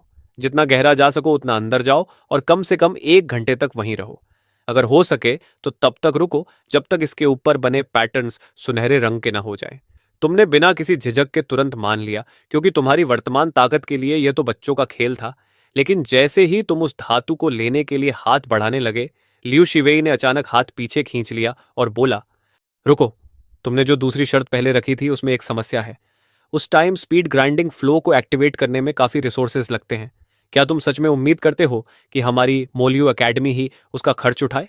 शाओ चिंगी यह सुनकर बिल्कुल निरुत्तर हो गया। फिर उसने कहा, क्या तुम सच में कह रहे हो कि इटर्नल नाइट डीमन एम्परर तुम्हें कुछ रिसोर्सेज भी नहीं दे सकता? तुम थोड़ा असहज होकर हंस पड़े और बोले, सच कहूं तो इस समय मेरे पास सच में इतने डीमन क्रिस्टल्स नहीं हैं। मुझे अभी पता चला कि मेरे जमा किए हुए क्रिस्टल्स पहले ही जल चुके हैं। फिर तुमने मुस्कुराकर शाओ चिंगी की तरफ देखा और कहा, ओल्ड शाओ, इतने सालों में तुमने तो काफी डीमन क्रिस्टल्स जमा कर लिए होंगे, है ना? यह सुनते ही शाओ चिंगी ने खुद को ही मुंह पर थप्पड़ मार लिया। 1 घंटे बाद जब तुम लियू शिवे द्वारा दिया गया काम पूरा करके लौटे तो सीधे कोर्टयार्ड में आकर आवाज लगाई, जिक्सुआन, मियाओ मियाओ, डैडी वापस आ गया। तुरंत कई लोग बाहर आ गए। लियू जिक्सुआन दौड़कर तुम्हारे पास आया और पूछा, डैडी कैसा रहा? अब तक लियू जिक्सुआन को पता चल चुका था कि मोलियो एकेडमी के पास डीमन रियल्म का सबसे शक्तिशाली टाइम आर्टिफैक्ट है और वह ग्रैंड अर्थ रियल्म में ब्रेक थ्रू करने के लिए बेहद उत्साहित था। तुमने मुस्कुराकर कहा, तुम दोनों अब डीमन रियल्म की सबसे बेहतरीन एकेडमी में ट्रेनिंग करने वाले हो। इसके बाद तुम शुए त्यनफेई के पास गए और बोले, मुझे तुमसे एक बात करनी है। अभी मेरे पास डीमन क्रिस्टल्स थोड़े कम हैं, इसलिए मुझे तुमसे कुछ उधार लेने होंगे। बच्चों को मोलियो एकेडमी के टाइम आर्टिफैक्ट का इस्तेमाल करने के लिए रिसोर्सेज चाहिए होंगे। तुम्हें अच्छी तरह पता था कि श्यू तियानफई का परिवार डीमन रियलम के सबसे बड़े ट्रेड गिल्ड्स में से एक चलाता है। यह सुनते ही श्यू तियानफई की आंखें चमक उठी और वह बोली, तुम्हें जितने चाहिए उतने ले लो। तुमने कहा, तो फिर 100 million top grade demon crystals दे दो। श्यू तियानफई ने बिना एक पल सोचे जवाब दिया, ठीक है, मैं अभी किसी को भेजकर भिजवा देती हूँ। तुमने कहा, जब मेरा अप्रेंटिस आएगा तो मैं तुम्हें लौटा दूंगा। लेकिन जुए तियनफेई ने तुरंत कहा, तुम क्या कह रहे हो? और वैसे भी ये बच्चों के लिए है, इतना तो मैं कर ही सकती हूँ। फिर वह लियू जिक्सुआन और लियू म्याओ म्याओ के पास गई और बोली, आंटी शुए तुम्हें खुद स्कूल छोड़ने और लेने आएगी, कैसा रहेगा? लियू म्याओ म्याओ की आंखें चमक उठी और वह बोली, हाँ आंटी शुए, अब आप पीछे नहीं हट सकती। तुमने तुरंत कहा, म्याओ म्याओ, आंटी शुए को परेशान मत करो, तुम्हारे पास मैं हूं ना। लेकिन लियू म्याओ म्याओ ने शुए तियनफेई का हाथ कसकर पकड़ लिया और बोली, मुझे आंटी शुए ही चाहिए। जब आंटी शुए होती हैं तो मुझे स्वादिष्ट खाना भी मिलता है और ट्रेनिंग भी। ये सुनते ही लियू जिक्सुआन ने उसकी गोल मटोल गालों को पकड़कर कहा, तुम छोटी फूडी, कभी ट्रेनिंग पर भी ध्यान दे लिया करो। तुम ही तो कहती थी कि जल्दी ग्रैंड अर्थ रियल में ब्रेक थ्रू करना है। लियू म्याओ म्याओ ने गाल फुलाकर कहा, लेकिन मैंने पता लगा लिया है कि जब मैं स्वादिष्ट खाना खाते हुए ट्रेनिंग करती हूं तो मेरी ट्रेनिंग और भी तेज हो जाती है। यकीन नहीं होता? देखो। इतना कहकर उसने ठंडा वाटरमेलन निकाला और खाते हुए ट्रेनिंग दिखाने लगी। कुछ ही पलों बाद वहां मौजूद हर इंसान पूरी तरह हैरान रह गया। वह बोली, देखा, मैंने कहा था ना, मैं झूठ नहीं बोल रही। तुम तुरंत आगे बढ़े और अपनी बेटी के सिर पर हाथ रखते हुए बोले, म्याओ म्याओ, एक बार फिर ट्रेनिंग करके दिखाओ, मुझे खुद देखना है। थोड़ी देर बाद जब तुमने आंखें खोली तो तुम सच में हैरान रह गए, क्योंकि तुमने साफ महसूस किया कि जब तुम्हारी बेटी खा रही थी तब उसके अंदर की स्पिरिचुअल रूट सच में बढ़ रही थी। फिर थोड़ा झेंपते हुए तुमने कहा, अगर ऐसा है तो मियाओ मिया, अब से तुम खाते हुए भी ट्रेनिंग कर सकती हो। फिर तुमने शिव तियानफे की तरफ देखा और मुस्कुराकर कहा, वैसे यह सारा खाना तुम ही उसे चुपके से दे रही थी, है ना? यह सुनते ही लियू मियाओ मियाओ तुरंत जुए तियनफे के सामने खड़ी हो गई और बोली, डैडी, आंटी जुए को मत डांटो। अगर आंटी जुए नहीं होती तो मुझे कभी पता ही नहीं चलता कि मैं ऐसे ट्रेनिंग कर सकती हूँ। जुए तियनफे की आंखों में तुरंत स्नेह भर आया और वह बोली, उफ, काश ये बच्ची मेरी होती। तुम थोड़ा असहज होकर सिर खुजाने लगे और बोले, मैं आपको डांट नहीं रहा था आंटी शुए, मैं तो बस आपका धन्यवाद कर रहा था। श्वेत यनफे हल्की मुस्कान के साथ बोली, अगर सच में धन्यवाद कर रहे हो तो फिर उसका एक रिवॉर्ड भी होना चाहिए। तब तुमने श्वेत यनफे की तरफ देखकर पूछा, तो बताओ तुम्हें किस तरह का रिवॉर्ड चाहिए? श्वेत यनफे अचानक इतनी खुश हो गई जैसे उसे खुद भी उम्मीद नहीं थी। वह बोली, रुको, क्या तुम सच में सीरियस हो? तुमने सिर हिलाकर हाँ कहा। पास खड़े शाओचिंगी ने यह सब देखा और वही चालाक मुस्कान फिर से उसके चेहरे पर आ गई। वह हंसकर बोला, मैं तो तुम्हारे पक्ष में हूं शिव तियानफई। लेकिन शिव तियानफई ने सबको हैरान कर दिया और बोली, बस मेरे बारे में कुछ अच्छा बोल दो। ये सुनकर तुम भी उसे नए नजरिए से देखने लगे और मुस्कुराकर बोले, ठीक है, तुमने बहुत अच्छा किया। ये सुनते ही शिव तियानफई का चेहरा ऐसे खिल उठा जैसे उसने शहद खा लिया हो। फिर उसने कहा, ठीक है मियाओ मियाओ, जिक्सुआन, तुम दोनों आंटी शिव के साथ आओ। मैंने तुम्हारे लिए कुछ चीजें तैयार की हैं, मोलियो एकेडमी में तुम्हें उनकी जरूरत पड़ेगी। इतना कहकर वह दोनों को कमरे के अंदर ले गई। ये सब देखकर श्याओ चिंगई ने हैरानी से सिर हिलाया और बोला, भाई, क्या ये वही शिव त्यानफई है जिसे हम जानते हैं? अब तो सच में इसमें वाइफ और मॉम वाली वाइब आने लगी है। तुमने श्याओ चिंगई की तरफ देखा लेकिन कुछ नहीं कहा, क्योंकि सच तो ये था कि अभी जो हुआ था उसने तुम्हें भी थोड़ा हैरान कर दिया था। श्याओ चिंगई ने देखा कि तुम्हारे पास कोई जवाब नहीं है तो वह जोर से हंस पड़ा। हा हा हा, यही तो है शिव त्यानफई, रिस्पेक्ट रिस्पेक्ट। करीब आधे घंटे बाद एक कमरे में अकेले बैठी लियू जीशुआन गंभीरता से लियू मियाओ मियाओ को देख रही थी और बोली, लगता है तुम्हें सच में आंटी शुएब बहुत पसंद है। क्या सिर्फ इसलिए कि वह तुम्हें अच्छा खाना देती है? उसे पता था कि उसकी छोटी बहन अब अपनी सोच विकसित करने लगी है। लियू मियाओ मियाओ ने थोड़ा सोचकर कहा, सिस, मुझे लगता है आंटी शिव बिल्कुल डैडी जैसी है। वह सच में मेरी परवाह करती हैं, शायद मॉम से भी ज्यादा। यह कहते हुए उसने होंठ भींच ली और चुपचाप नीचे देखने लगी। पहले मॉम बस कल्टीवेशन ही करती रहती थी, उन्होंने हमारे साथ कभी समय ही नहीं बिताया। यह सुनकर लियू जिक्सवान भी कुछ देर चुप हो गई। तभी लियू मियाओ मियाओ ने ऊपर देखा और उसकी आंखों में हल्की उदासी थी। वह बोली, सिस, मैंने महसूस किया है कि जब मैं आंटी शिव के साथ होती हूं तो मुझे मॉम की याद भी कम आती है।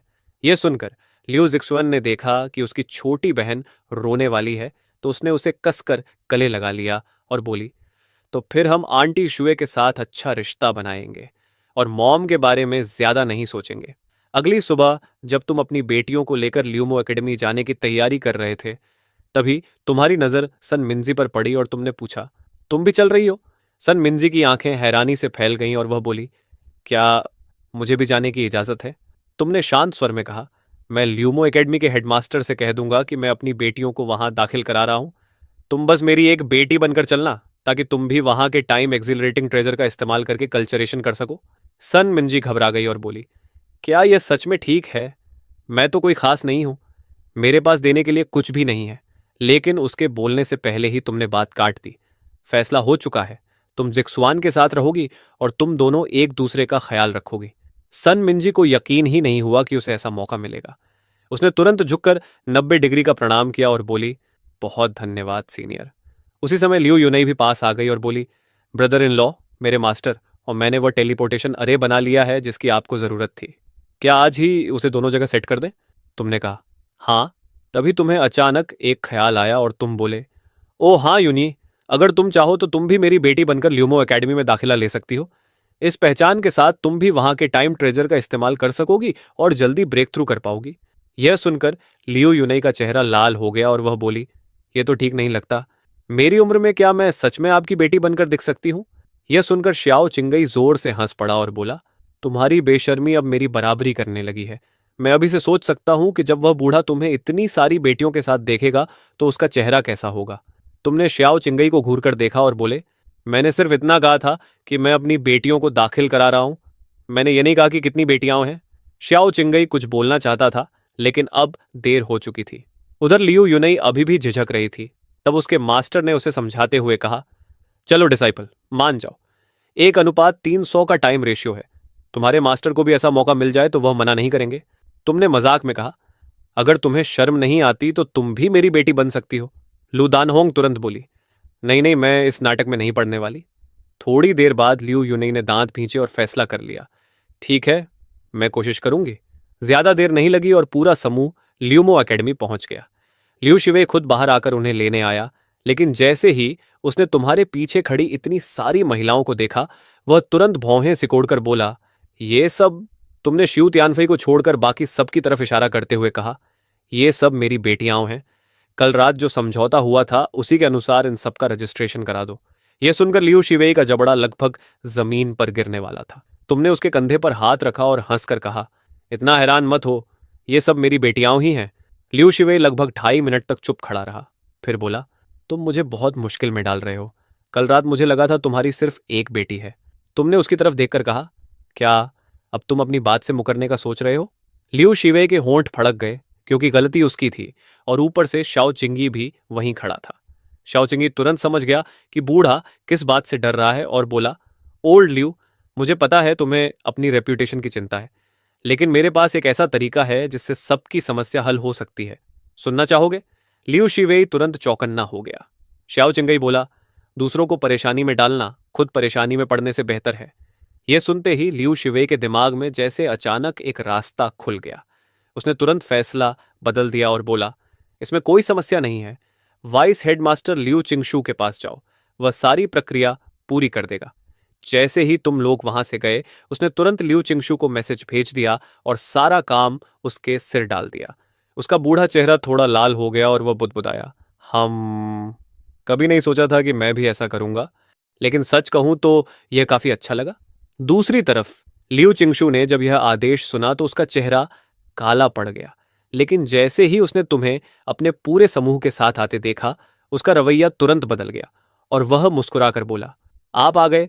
हेडमास्टर ने मुझे पहले ही सब बता दिया है। सच कहूं तो यह आइडिया पूरी तरह मेरा ही था। मैं अभी सब व्यवस्था कर देता हूं। थोड़ी देर बाद लियू चिंगशू ने खुशी खुशी तुम्हें 4 आइडेंटिटी टोकन्स दिए और बोला, ये सिर्फ आपकी बेटियों की पहचान के टोकन्स नहीं हैं, इनमें कई अतिरिक्त सुविधाएं भी हैं। हालांकि उनमें से ज्यादातर का इस्तेमाल करने के लिए टोकन में डीमन एसेंस रिचार्ज करना पड़ेगा। तुमने पूछा, अगर बच्चों को उस स्पेशियल ट्रेजर में कभी भी प्रवेश करना हो तो? लियू चिंगशू तुरंत बोला, मैंने चारों टोकन्स को अपग्रेड कर दिया है, अब वे कभी भी कहीं से भी उस स्पेस में प्रवेश कर सकते हैं। लियू चिंगशू ने आगे कहा, लेकिन अगर ये लोग उस टाइम ट्रेजर के अंदर लगातार रहना चाहें तो उसके लिए काफी मात्रा में डीमन विलो एसेंस लगेगा। तभी ज़ुए तियानफेई आगे बढ़ी और बोली, बताइए, अगर बच्चों को वहां जितना चाहें उतना समय रहना हो तो कितने डीमन क्रिस्टल्स लगेंगे? लू चिंगशू ने एक उंगली उठाई और बोला, हर एक के लिए 100 million top grade demon crystals. यह सुनकर सन मिंगजी तो लगभग बेहोश होने वाली थी, क्योंकि 100 million top grade demon crystals किसी पीक ग्रेड एम्परर की पूरी जिंदगी की जमा पूंजी के बराबर होते हैं। लेकिन अगले ही पल सबने देखा कि शिव तियानफई ने बिल्कुल सहज अंदाज में एक स्टोरेज रिंग निकालकर लू चिंगशू की तरफ फेंक दी और बोली, इसमें 1 बिलियन है। तुम्हारी एकेडमी को परेशानी नहीं होनी चाहिए। जो बच जाए उसे डोनेशन समझ लेना, कुछ और क्लासरूम्स बनवा लेना। यह देखकर लू जिक्सुआन और लू मियाओ मियाओ दोनों ने एक साथ पलक झपकाई और बोले, आंटी शू, आप तो बहुत अमीर हैं। उसी समय तुमने चुपचाप श्याओ चिंगई को एक ट्रांसमिशन भेजा। क्या शिव तियानफई का व्यापार सच में इतना बड़ा हो गया है? मुझे याद है पहले वह इतनी अमीर नहीं थी। अभी तो उसने 1 बिलियन ऐसे फेंक दिया जैसे कुछ हो ही नहीं। श्याओ चिंगई ने बेबस होकर जवाब दिया, पहले उसकी सारी ऊर्जा बस तुम्हारा पीछा करने में लगी रहती थी, इसलिए उसे अपने बिजनेस की परवाह ही नहीं थी। लेकिन इन 1000 सालों में जब तुम नहीं थे, उसने बस थोड़ा सा ध्यान दिया और सीधा डीमन ओवरलॉर्ड रैंकिंग्स के टॉप 10 में पहुंच गई। तभी लू चिंगशू आखिर अपने झटके से बाहर आया और मन ही मन बोला, मैं तो सोच रहा था कि ये लोग मेरे सिर मुसीबत बनकर आए हैं, लेकिन ये मुसीबत तो अलग ही लेवल की निकली। फिर वह बोला, ठीक है, मैं अभी इन चारों लेडीज के टोकन्स में डीमन विलो एसेंस पूरी तरह भर देता हूं। और उत्साह में वहां से दौड़ पड़ा।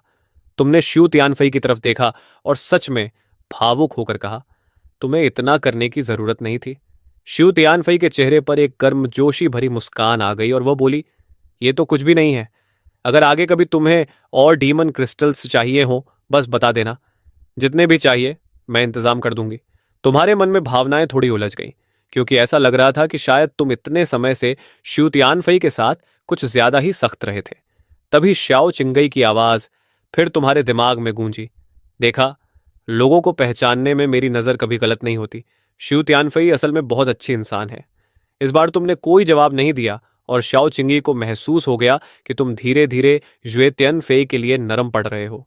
थोड़ी देर बाद लू चिंगशू वापस भागता हुआ आया और बोला, मैंने आपकी बेटियों के टोकन्स में सारे डीमन क्रिस्टल्स डाल दिए हैं। अब बस उन्हें शी शी मोयू स्पेस के अंदर जाकर टोकन पर ध्यान लगाना होगा और वे टाइम ट्रेजर का इस्तेमाल कर सकेंगी। तुम संतुष्ट होकर सिर हिलाए। फिर वह धीरे से लुजेक्सुआन और बाकी लड़कियों की तरफ झुककर बोला, अगर एकेडमी में कभी कोई ऐसी समस्या आए जिसे तुम संभाल ना सको तो सीधे मेरे पास आ जाना। आधे घंटे बाद तुम अपनी बेटियों को शी शी मोयू स्पेस में ले गए। सामने खड़ा रहस्यमयी कल्चरेशन टावर देखकर तुम काफी संतुष्ट हुए और बोले, अंदर जाकर पहले महसूस करो और कोशिश करना कि सबसे ऊपर वाली मंजिल पर जाओ। वहां कल्टीवेशन की गति सबसे तेज है। चारों ने गंभीरता से सिर हिलाया और अगले ही पल गायब हो गई। लगभग एक इंसेंस स्टिक समय बाद चारों फिर तुम्हारे सामने लौट आईं। तुमने पूछा, अंदर कैसा लगा? लू जिक्सुआन और बाकी दो मुस्कुराईं और बोली, कमाल का है। लेकिन लू मियाओ मियाओ ने होंठ फुलाकर कहा, डैडी, मियाओ मियाओ वहां अकेली थी। इतनी बड़ी जगह में थोड़ा अकेलापन लग रहा था। तुमने प्यार से उसके सिर पर हाथ फेरा और कहा, कोई बात नहीं, जब मियाओ मियाओ थोड़ी बड़ी हो जाएगी तब हम यहाँ लंबे समय के लिए कल्चरेशन करेंगे। यह सुनकर लू मियाओ मियाओ खुश हो गई। फिर तुमने लू जिक्सुआन और बाकी दोनों से कहा, अब से तुम लोग यहीं ट्रेनिंग करोगे, लेकिन टाइम ट्रेजर पर ज्यादा निर्भर मत हो जाना। सबसे अच्छा तरीका यह है कि सुबह एकेडमी की क्लासेस अटेंड करो, दोपहर में यहाँ कल्टीवेशन करो और शाम को टेलीपोर्ट होकर घर वापस आकर आराम करो। तीनों ने गंभीरता से सिर हिलाया और तुरंत उत्साह में फिर से टावर के अंदर चली गई। उसी शाम जब तीनों कोर्टयार्ड में वापस आईं तो अपनी खुशी रोक नहीं पा रही थी। लू जिक्सुअन उत्साह से बोली, आंटी मिंगजी, मैंने आज 3 पूरे लेवल्स ब्रेक थ्रू कर लिए। ये तो पागलपन जैसा था। लियू यूनई ने गहरी सांस लेते हुए कहा, मैंने सिर्फ एक माइनर कल्चरेशन लेवल ही नहीं तोड़ा, बल्कि वह फॉर्मेशन टेक्निक भी समझ ली जो पहले कभी समझ नहीं आई थी। सन मिंगजी भी बोली, मैंने भी 3 लेवल्स ब्रेक थ्रू कर लिए। लेकिन इसी उत्साह के बीच लियू यूनी को अचानक याद आया कि उसके छोटे भाई ने उसे ट्रांसमिशन भेजा था। इमॉर्टल रियलम के एक घर में लियू जनरेन बेचैनी से पूछ रहा था, अंकल, क्या उसने अभी तक कॉल नहीं उठाया? वह तो अपनी बहन के सामने शेख ही बघारने के लिए बेताब था। लियू शोन्यू बोला, शायद वह किसी काम में व्यस्त होगी, लेकिन तुम उसे बताना क्या चाहते हो? लियू जनरेन खुशी से बोला, अंकल, आज आखिर मैं भी सिलेक्ट हो गया। मैंने इमॉर्टल रियलम की सबसे बड़ी एकेडमी चिंगशान एकेडमी ज्वाइन कर ली। और इतना ही नहीं, वहां के एक 30 टाइम रेशियो कल्टीवेशन स्पेस में सिर्फ 2 घंटे ट्रेनिंग की और तुरंत एक माइनर लेवल ब्रेक थ्रू कर लिया। ये तो कमाल है। लियू शुआन्यू तुरंत समझ गया कि लियू जनरेन क्या करने वाला है और हल्की हंसी के साथ बोला, तुम्हारी मॉम का प्रभाव सच में बहुत बड़ा है। उसने तुम्हें चिंगशान एकेडमी में दाखिला दिलवा दिया। फिर अचानक उसे कुछ याद आया और उसने पूछा, वैसे क्या तुम्हारी एकेडमी में नंगोंग युन नाम की कोई टीचर है? लियू जनरेन बोला, बिल्कुल, वह तो पूरी एकेडमी की सबसे पॉपुलर टीचर है। लियू शुआन्यू ने आसमान की तरफ देखते हुए कहा, वही तो मेरी ड्रीम गर्ल है, मुझे बचाओ। फिर उसने आ भरते हुए कहा, लेकिन सच कहूं तो यह नामुमकिन है। वह नंगोंग क्लैन से है, जो इमॉर्टल रीलम के सबसे बड़े परिवारों में से एक है, और मैं उसके मुकाबले कुछ भी नहीं हूं। ये कहते हुए उसे सच में खुद पर गुस्सा आया, क्योंकि अगर उसने पहले ही अपने उस महान ब्रदर इन लॉ से रिश्ता खराब न किया होता तो नांगोंग यून जैसी लड़की भी शायद उसके स्तर की नहीं होती। तभी अचानक लियू श्वन्यू की आंखें चमक उठीं, क्योंकि ट्रांसमिशन कनेक्ट हो गया था। वह तुरंत बोला, सेकंड सिस, वहां सब कैसा चल रहा है? लियू यूनई ने शांत आवाज में कहा, मेरे साथ क्या होना है? जो कहना है सीधे कहो। लियू श्याओन्यू का चेहरा सिकुड़ गया और वह बोला, सिस, थोड़ा प्यार से बात कर सकती हो? और वैसे भी जनरन तुमसे कुछ कहना चाहता है। लियू जनरन तुरंत आगे झुककर बोला, आंटी, क्या मेरी सिस्टर वहां है? तभी दूसरी तरफ से एक आवाज आई, क्या चाहिए, जल्दी बोलो। अपनी बहन की आवाज सुनते ही लियू जनरन खुशी से बोला, सिस सुनो, आज मैंने चिंगशन एकेडमी ज्वाइन कर ली और वहां के 1:30 टाइम ट्रेजर में सिर्फ एक दोपहर ट्रेनिंग करके ही एक पूरा माइनर लेवल ब्रेक थ्रू कर लिया। लू जिक्सुअन के होंठ हल्के से ऊपर उठे और वह बोली, ओह वाह, देखो तो सही तुम्हें। अपनी बड़ी बहन से ऐसी तारीफ सुनकर लियू जनरन बेहद खुश हो गया और तुरंत बोला, यह सब मॉम की वजह से हुआ है सच में? इतना सुनते ही लू जिक्शुआन का चेहरा सख्त हो गया और उसने झटके से कहा, लियू जनरन, लगता है तुम्हें अब मुझे अपनी बहन मानना ही नहीं है। मेरे सामने फिर से उसका नाम लेना जरूरी था क्या? लियू जनरन भी तुरंत पलटकर बोला, सिस, अगर तुम मुझे भाई मानना छोड़ भी दो तब भी मैं सच कहूंगा। अगर तुम डीमन रियलम में ही रहती रही और मॉम के रिसोर्सेज का सहारा नहीं मिला तो हमारे बीच का अंतर बस बढ़ता ही जाएगा। अगर यकीन नहीं है तो 2 महीने बाद मैं खुद डीमन रियलम आकर तुम्हें दिखा दूंगा। लू जिक्सुअन उसे तुरंत जवाब देने ही वाली थी, लेकिन जैसे ही उसने सुना कि उसका छोटा भाई सच में खुद आने वाला है, उसके होंठ अनजाने में मुस्कुरा उठे। वह बोली, जब चाहो आ जाना, तुम्हारा हमेशा स्वागत है। बस उम्मीद है कि बहुत देर से मत आना, वरना तब तक शायद मियाओ मियाओ भी तुमसे आगे निकल जाएगी। यह सुनते ही ट्रांसमिशन तुरंत कट गया। उधर लियू जेनरेन अब पूरी तरह जोश में आ चुका था और उसी समय डीमन रियलम जाने का मन बना चुका था। इसी बीच इमॉर्टल रियलम के एक भव्य हॉल में कोई बोला, रोयान आज जेनरेन चिंग शान एकेडमी में दाखिल हो गया। वह जरूर बहुत खुश होगा। लियू रोयान ने कृतज्ञता से हाथ जोड़कर कहा, यह सब मास्टर की सिफारिश की वजह से हुआ है। सामने बैठे लिन चिंगशु ने हल्की मुस्कान के साथ कहा, मैंने बस बात पहुंचा दी थी। असल में उन्होंने उसे इसलिए स्वीकार किया क्योंकि उन्होंने उसका टैलेंट देखा। उसका पोटेंशियल बेहद डरावना है। एक दिन वह जरूर सबसे ऊंचाई पर पहुंचेगा, लेकिन अब एक नई समस्या सामने आ गई है। लियू रुयान तुरंत बोली, मास्टर कृपया बताइए। लिन चिंगशू के होठों के कोने पर हल्की सी मुस्कान आई और वह बोली, समस्या भी उसी टैलेंट की वजह से है। अगर उसे यूं ही बढ़ने दिया गया तो वह इमॉर्टल रेल्म के कई बड़े परिवारों के लिए खतरा बन सकता है। इसलिए कुछ परिवार पहले ही उससे संबंध जोड़ना चाहते हैं। यह सुनकर लियू रुयान का चेहरा थोड़ा फीका पड़ गया और वह बोली, मास्टर, आपने ही तो कहा था कि मेरी स्थिति में किसी को भी प्रेम संबंधों से दूर रहना चाहिए। लिन चिंगशू ने तुरंत उसे रोकते हुए कहा, रुयान, पहले मेरी बात पूरी सुनो। मैंने उन परिवारों से इस बारे में बात की थी। पहले तो वे मानने को तैयार नहीं थे, लेकिन काफी समझाने के बाद उन्होंने एक समझौता किया, और सच कहूं तो यह हमारे भविष्य के प्लान के लिए भी अच्छा है। लियू रुयन ने गहरी सांस ली और पूछा, वे क्या चाहते हैं? लिन चिंगशू ने कहा, वे चाहते हैं कि तुम उनके हर क्लैन से 2 लोगों को अपने डायरेक्ट डिसाइपल्स के रूप में स्वीकार करो। इस तरह उनके परिवारों का तुमसे मजबूत संबंध बन जाएगा और वे भी चिंतित नहीं रहेंगे। लियू रुयन कुछ पल सोचती रही, फिर धीरे से सिर हिलाया और बोली, ठीक है, मैं मास्टर की बात मानूंगी। लिन चिंगशू ने संतोष से कहा, अच्छा है, मैं अभी जाकर यह सब तय कर देती हूँ। इतना कहकर वह मुड़ी और उसके चेहरे पर एक ठंडी चालाक मुस्कान उभरी। लियू रुयान, अब तुम मेरे हाथ से निकल नहीं सकती। उधर डीमन रेल्म में 2 आरामदायक दिन बीतने के बाद हुए तियनफे तुम्हें ढूंढते हुए आई और बोली, अगले कुछ दिनों के लिए मुझे अपने क्लैन वापस जाना पड़ेगा। कुछ जरूरी काम है, पता नहीं कितना समय लगेगा। यह सुनकर तुम्हें अंदर से हल्की सी अजीब सी भावना महसूस हुई, क्योंकि पहले अगर वह जाती तो तुम्हें राहत मिलती। तुमने बस इतना कहा, ठीक है, लेकिन काम खत्म करके जल्दी वापस आना। यह सुनते ही शू तियानफई के गाल हल्के से गुलाबी हो गए, क्योंकि उसे लगा कि आखिरकार उसकी कोशिशों को तुम्हारी तरफ से थोड़ा स्वीकार मिला है।